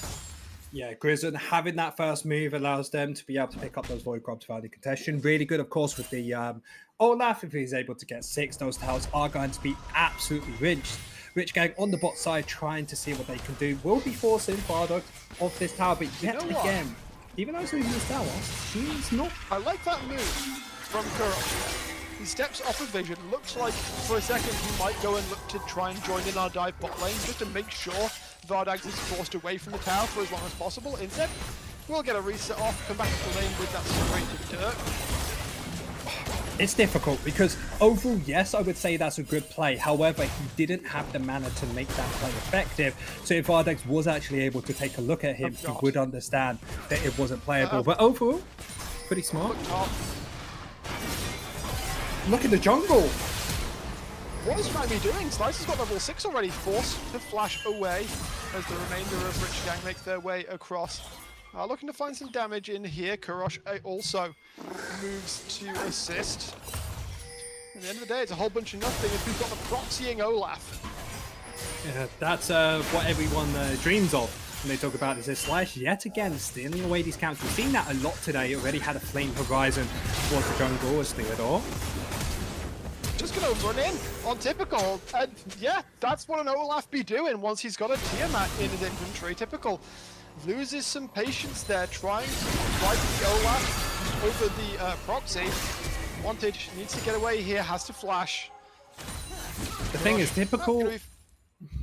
Typical always knows that he is going to lose later into the game. Once level 6 hits, Olaf wins that matchup. Even before that, Olaf wins that matchup. Your whole thing is about slow losing. So, of course, if somebody proxies against you, the best thing you could do is just clear that wave as fast as possible. Don't allow them to get tower blades. And yes, you won't be winning the matchup like that. You will take more damage. Of course, your tower will get chunked out. But it's the best thing you can do, especially when your jungle is sliced. It's seeming to be popping off, already got himself a 20 CS lead, had priority down towards the bottom mid lane, and even Vardags are losing out on 2 tower plates to 1, so really going well for Rich Gang if Typical can slow down.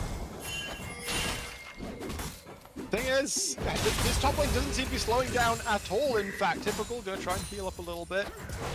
Theodore looking for the undertow, won't be able to find it. Slice now making his way in. Theodore will be left to die in the shadows. Slice can actually find the damage here. There we go. Shutdown will go across, and Zed gets onto the board.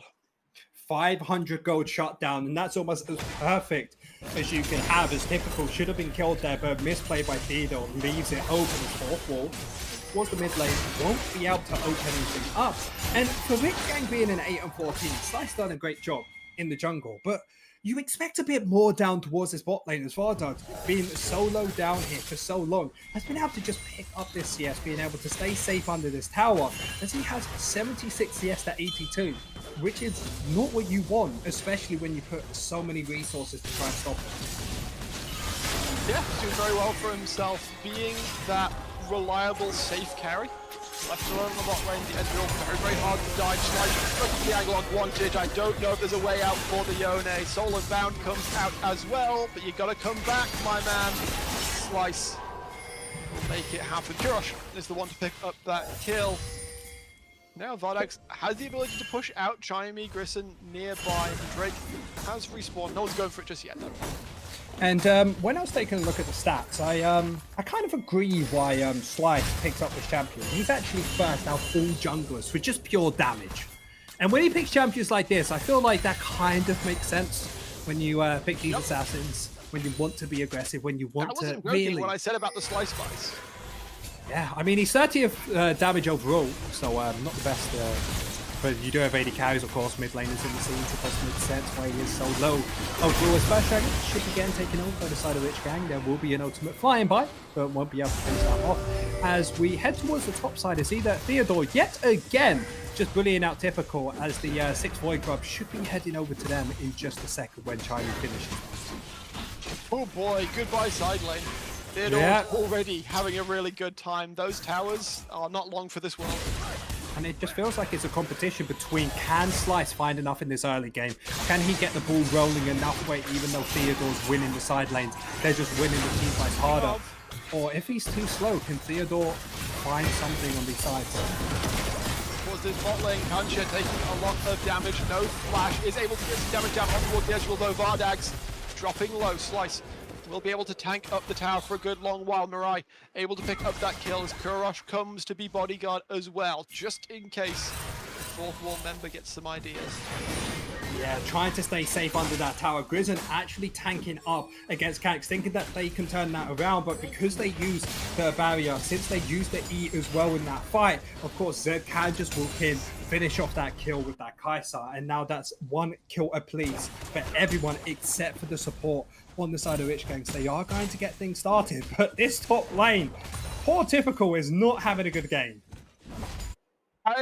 Olaf is just a rough one in general, and Theodore, especially this is a champion that he knows in and out. And that's the big thing, because a lot of these players are so used to the basic matchup. Of course, Gragas into Cassante, maybe you'll get something Mill every once in a while. So some champions can be more difficult, but I don't remember the last time, even in my solo queue games, where I've seen a Olaf.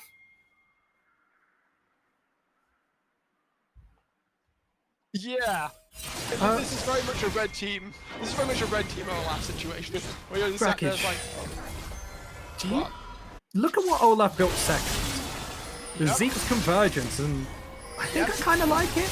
Because of course it gives a slowdown if you try to find an engage. Of course the biggest thing against Olaf is, if you run faster than Olaf and he doesn't find a way to slow you down, you're gonna be pretty safe against him. So that Zeke's Convergence giving himself a little bit more tankiness, giving himself a little bit more movement speed against you, but of course you're slowed. So not a bad pickup, as they have actually opted to put the Theodore down towards the bot side against the Gragas, as they will be looking for more tower plates. To be taken, exactly.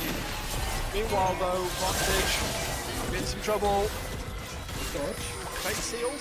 Does manage to get him out actually, although he does need to come back. Slice will reap his bloody toe. It's a rough one against the Senna. The aggression, I love it, as Mirai coming in. Grissom so low but does not drop Chimey. Too healthy to consider diving in on.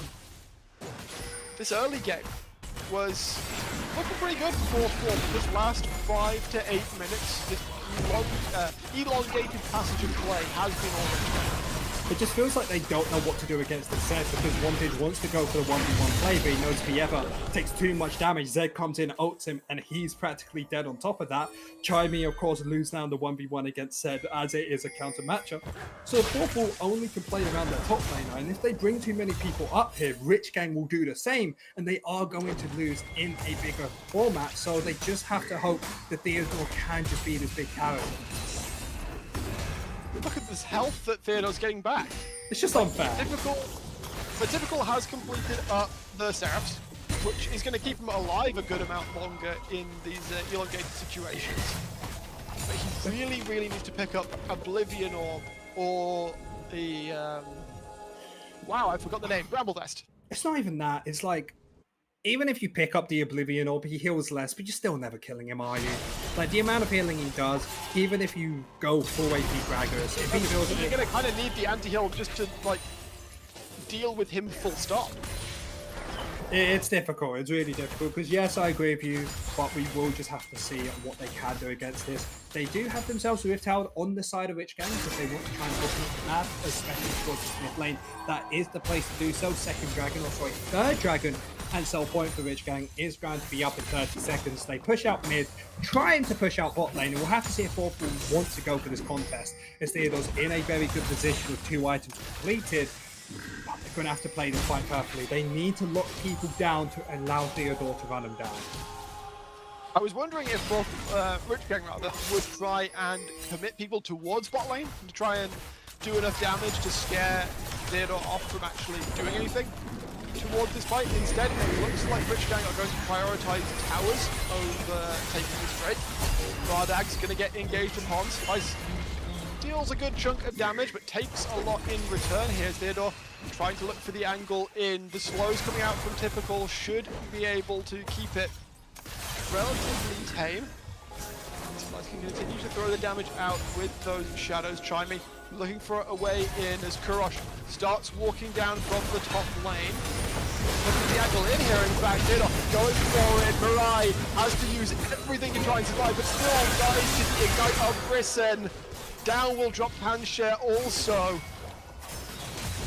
The TP out of Wantage is exactly what Fourth Wall needed to break this fight open. They will be able to deny Soul Point. Yeah, going to be able to deny that as Grissom does. Be careful. Looking for the fight here. Flash just trying to get in. Typical is just not tanky enough right now. AP Gragas just not surviving. Kurosh trying to look for angle in here. Will get stunned up with the concussive blows. The tower, or the dragon rather, will go down. Slice was looking for an angle in as well. Not able to do it. Slice having to use everything to try and survive. The reckless swing does not care about your flash, and that will be 3 members dropping as Rich Gang. They stick around for a fight they had no need to stick for.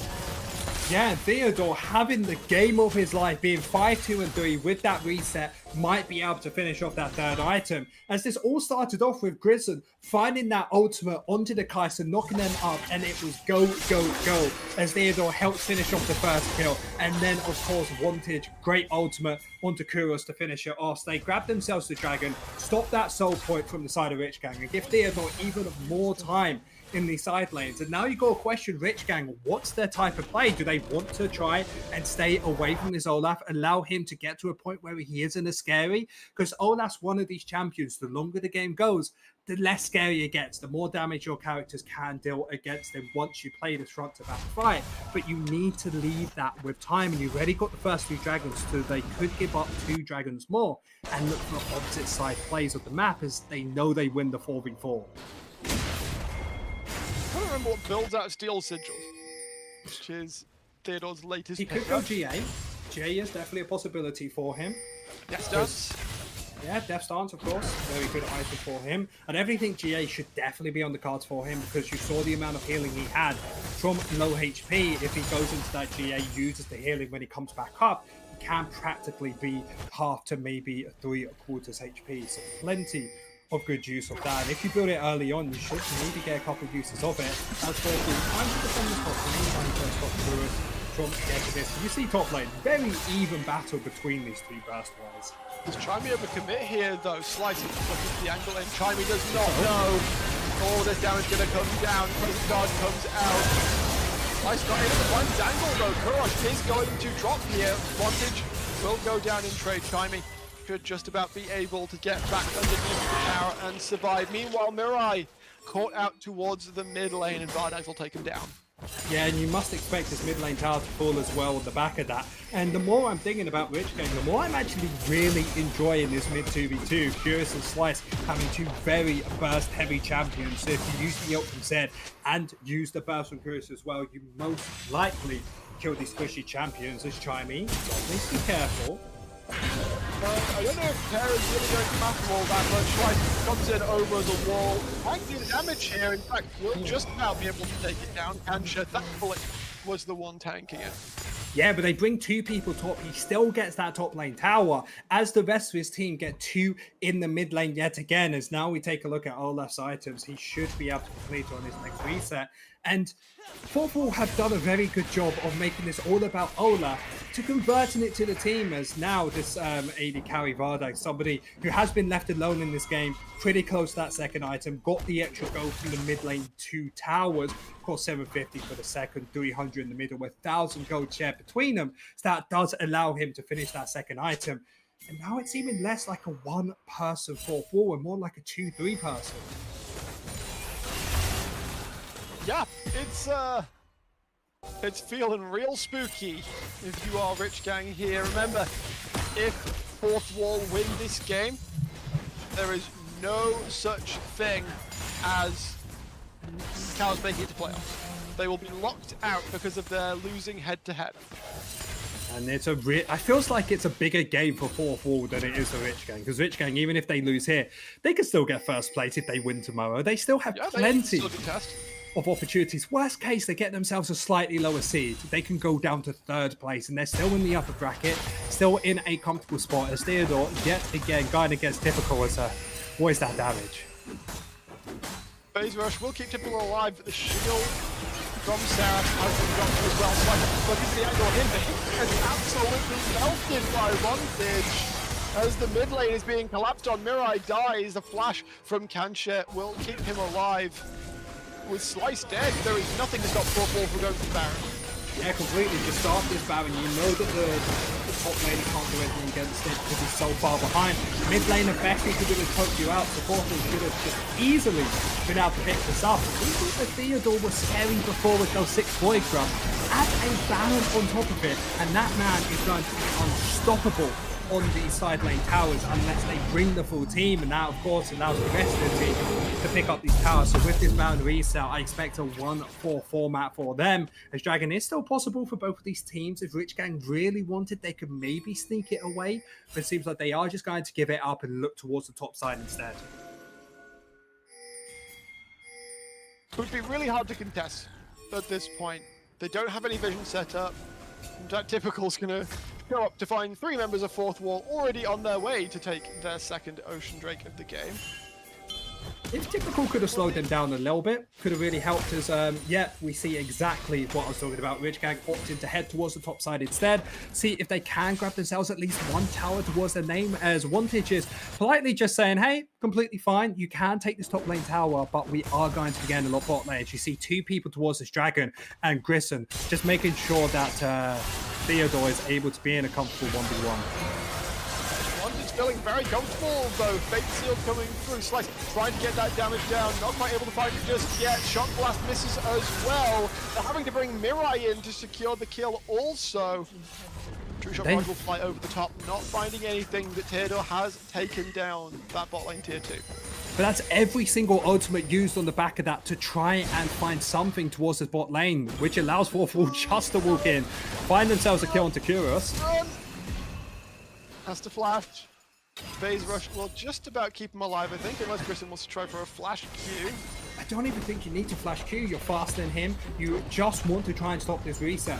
Keep the flash for that next fight, but it seems like I might be wrong here. It's just...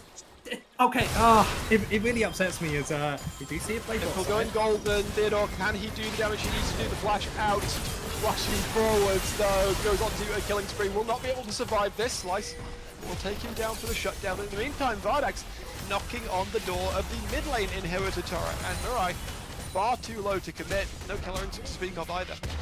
Yeah, but the mid lane tower falls, the top lane tower falls as well, only leaving 1 outer tower from the side of Rich Gang. So even though Theodore dies for that, they gain so much on the back of it, you have to say that's worth for him. The reason I say that the flash top lane for Grissom isn't the greatest players, if he uses that flash and they, for example, kill Kurash, does it really matter? They would have still got the top lane tower. Everything would have happened towards the bot lane and mid lane the exact same. And he would just be dead for 20-30 seconds. And now he doesn't have it for the next major team fight for the next 5 minutes. So it's plays like that where you think, hey, save this up, use it for a better opportunity. As 4-4, no matter what happens, are still in an incredible position, have themselves a 5k gold lead. And their top laner has 4 items to 1.5. Yeah. Safe to say that Typical has not had the very best of games here, but especially the most recent pickup out of Theodore is pretty spooky. Sterets. Good luck killing this Olaf. You have to burn basically everything to kill this Olaf, and you've still got the Yone, the Ezreal, the Xin Zhao to deal with. It's just everything and more, because if you use everybody on him, I'm not sure if they even kill him if they find the perfect team fight against him. They need to use that.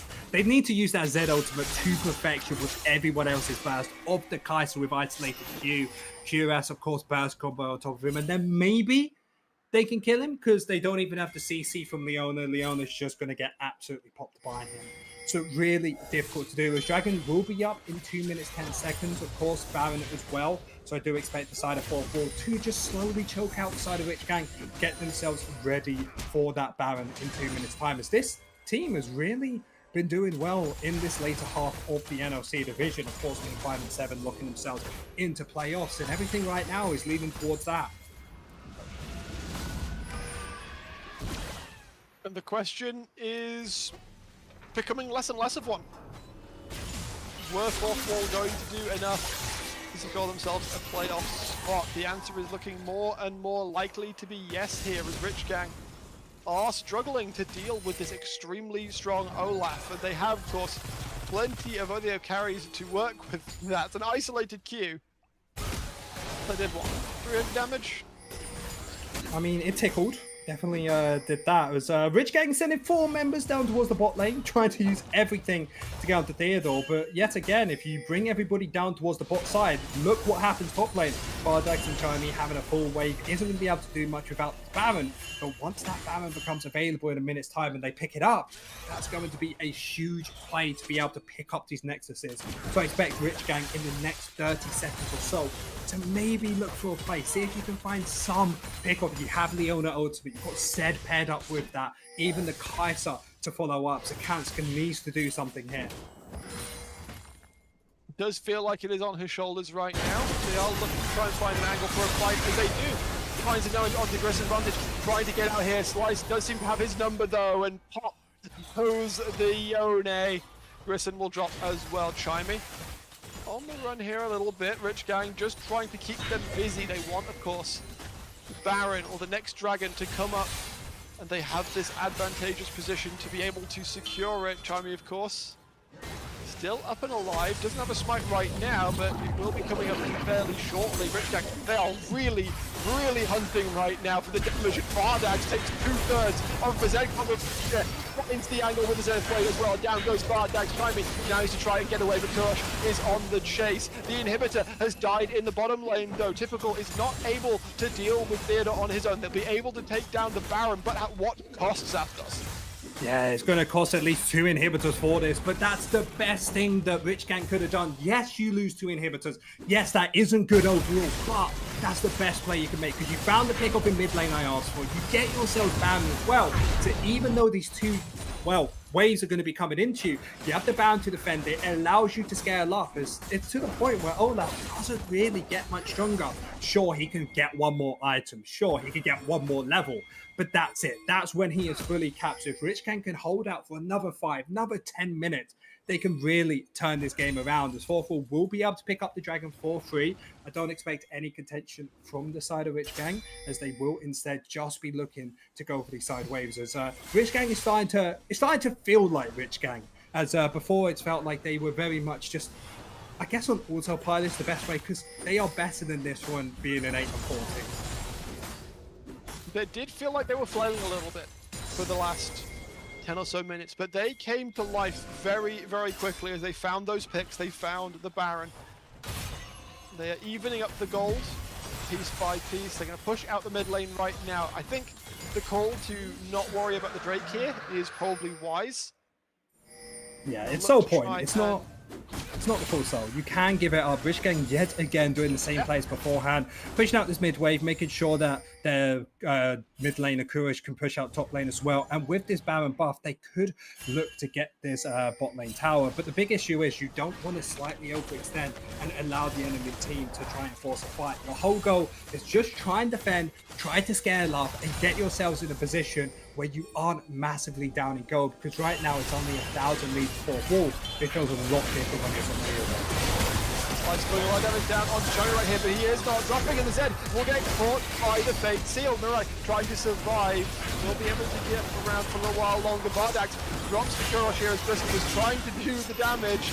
Kancha, however, will be left to the wolves. In fact, Theodore feels like he wants some more here. Ghost was popped, doesn't choose to use the Ragnarok. Will end up being a 2-for-1 in favor of Fourth Wall, and they start marching down the mid lane.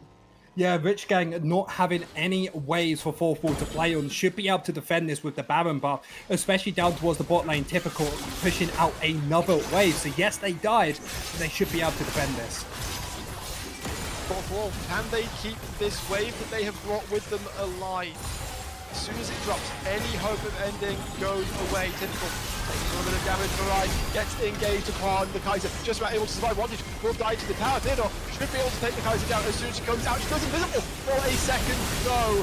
As Slices respawns, trying to do the damage. Kurosh surviving for a while longer. Chimey will be able to do a lot of work. Theodore will fall. They are unable to end the game. Rich Game respawn and they restabilize. And that's the exact thing I talked about. They have enough wave clear with their team. They made a small mistake of not finishing off that minion, of course, that siege minion. However, they still were able to defend. They get themselves in the position where, really, what do they lose? They didn't lose either of their two towers. Both inhibitors should be spawning in the next minute's time, and they've been able to get more gold into their pocket as Kaiser has 4 items to their lane, 3.5 towards their mid lane, and 4 onto their set as well. So there are plenty of big opportunities to go for these fights. As Theodore, he's looking strong, but not as strong as before. I don't know how I feel about that's either Crypt Bloom or Void Staff, but why are we seeing it on the Gragas at this point? Do we not just want him to build a bit more tank? Well, And that's be able the to big survive thing. a little bit more? You would like a bit more tank, but maybe they're thinking, hey, Theodore heals a lot. We need to make sure that we burst him out before the fight. So maybe that extra bit of damage of if you kill him, the healing, of course, will really help out that team. Give yourselves a little bit more HP in that fight. But I do think going tank is probably the best option. As Fourth Wall have themselves onto Soul Point, 2 minutes until they can pick up that 4th one if they want to. Of course, there will be a fight in that way. And, of course, that top lane outer tower really being a gripe for them. Not being able to grab that up too shortly as inhibitors coming up. 30 seconds to a minute time, I do believe. That they will. Theodore pushing the wave in on bot lane once again. Fourth Wall. The remainder of them going to shove up this mid lane. Obviously, we've got 90 seconds now till both Drake and Baron. They don't really have to do much until these objectives spawn. They're in a good position. They just need to make sure that their war coverage is correct, make sure they aren't flanked by any of these teams. As a front to back, it's still very strong for this team. If you force Rich Gang to go into you, that's exactly what Olaf wants to do. So they need to make sure that they have priority over these major objectives. Of course, Rich Gang not wanting this to happen, being a 4-man Theodore looking for a flank angle here, though. That's all.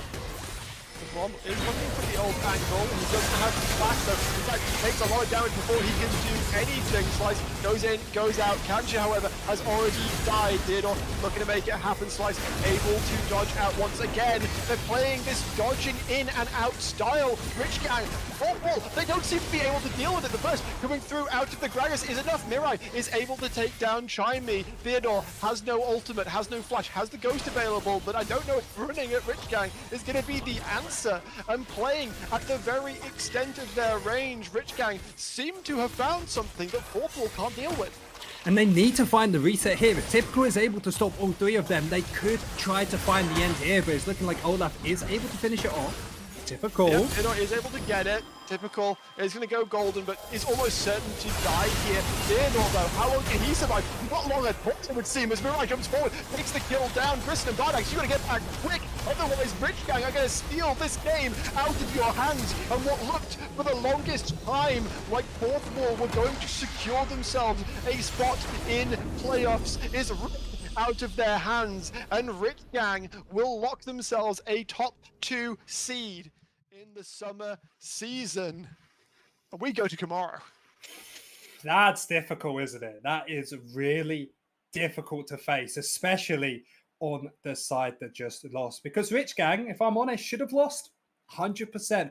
from start to middle game, they made some good plays. Sure, they played around their bot lane super well, mid lane as well. But the longer the game went on, they just weren't able to get this Olaf to have that final thing. Because after 2 inhibitors and you have Baron on your side, it should just be lights out. So I'd love to say that fourth wall had the game stolen from them, but they let it slip. They let them hide. And if this happened today in this series, it must have happened a few times in the regular split earlier before.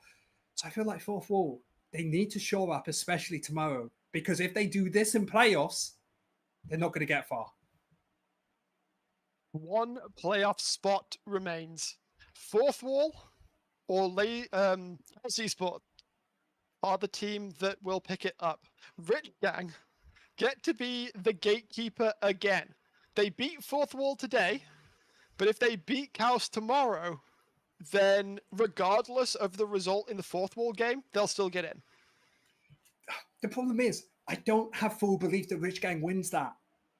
They have squandered such a big opportunity, Fourth Wall, to get themselves into that playoffs. Today was the day where you could decide, but of course, very much difficult when it is out of your hands. They really need to hope the Rich Gang is able to do it. They could still beat 42 tomorrow. Yeah. 42 have been on a complete tear, though. So they've just made it harder than it has to be. And I think I know why. Very true. They know we're casting and they know how much they love the NLC. So they're giving us excitement, spice. Because imagine if they won that and we have to come in here tomorrow and be like, hey guys, same game as always. Everybody's locked in. Here for fun. Well, that fun will be reserved for tomorrow. But before we finish up for the day, we should have one final interview coming up. So we're going to set that up right quick. We'll be back for you in a couple of minutes.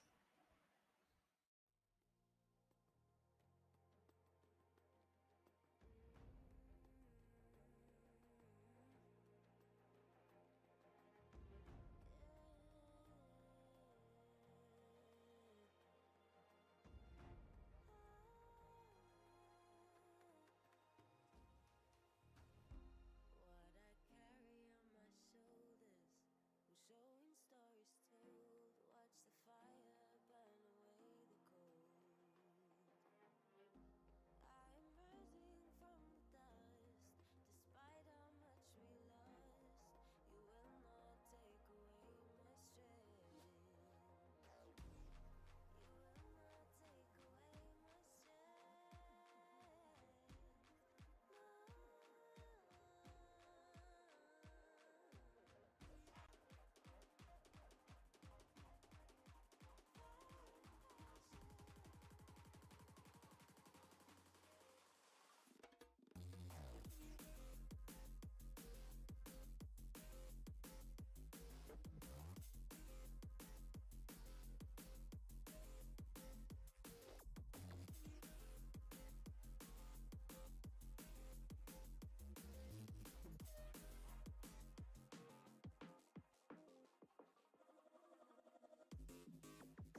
Welcome back, everybody, for the final interview of the day. We've got Kancha here from Rich Gang. First up, congrats for locking in a top 2 spot in playoffs. Thank you, thank you. It's been a pleasure. I think Well- it's a good step up from less split from my part at the very least. So it's nice. Yeah, really well Fantastic to done, hear. of course.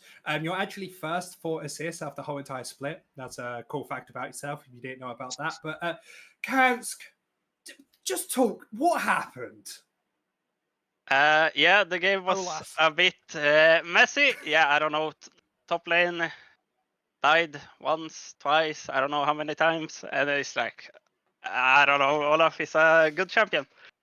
It was a bit of a problem, but they went for red buff and we went for Nexus. So we've been chilling.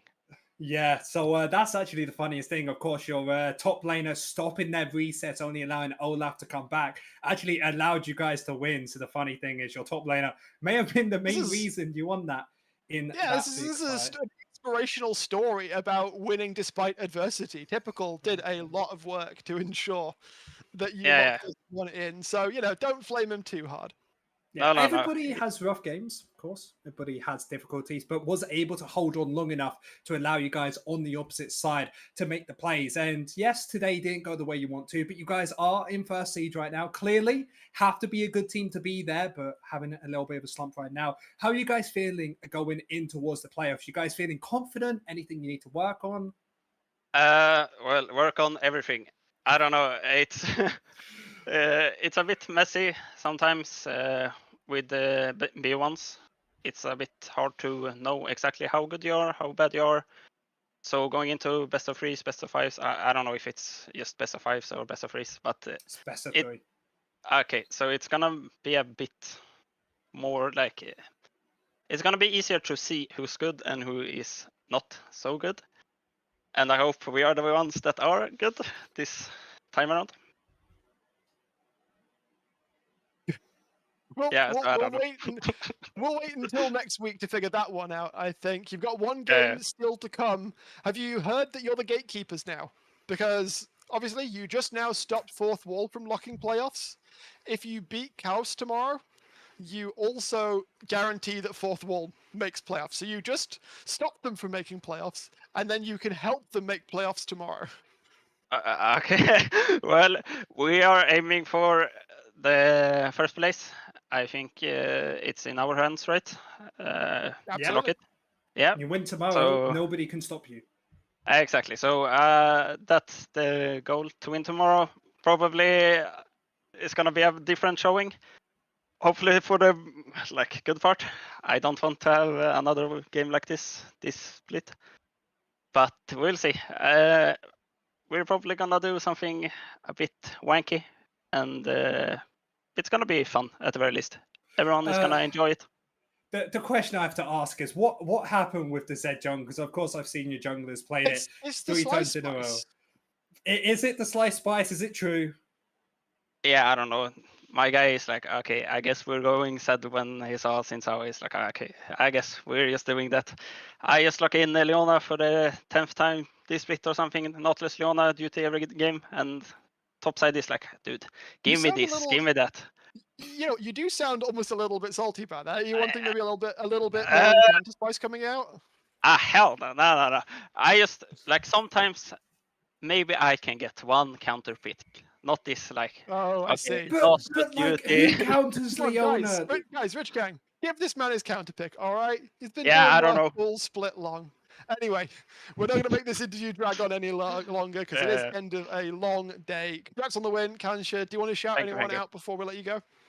No, All I good. don't. It's fantastic. Love I it. just don't want. Nice and succinct. We'll let you go then, as Zach and Yeah. I will close out the day.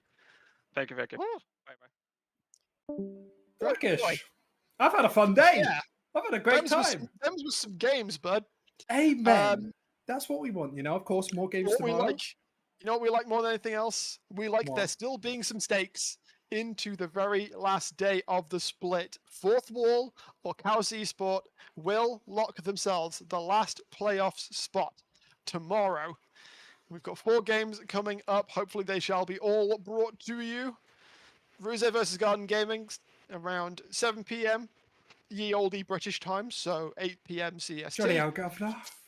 Followed by Fourth Wall versus 42, followed by Lazy in Life versus Unique, and finished out by Chaos Esport versus Rich Gang. We hope to see you there. I won't be, but I'll be there in spirit to enjoy the games. And hope you will be here to help us round out the regular split. And then next week, it's off to playoffs. I've been Bracket Brit. Thank you, Zath, for being here the whole way along. Shout outs Been to a pleasure. Vodka on production as well. And we will see you next time in a bit.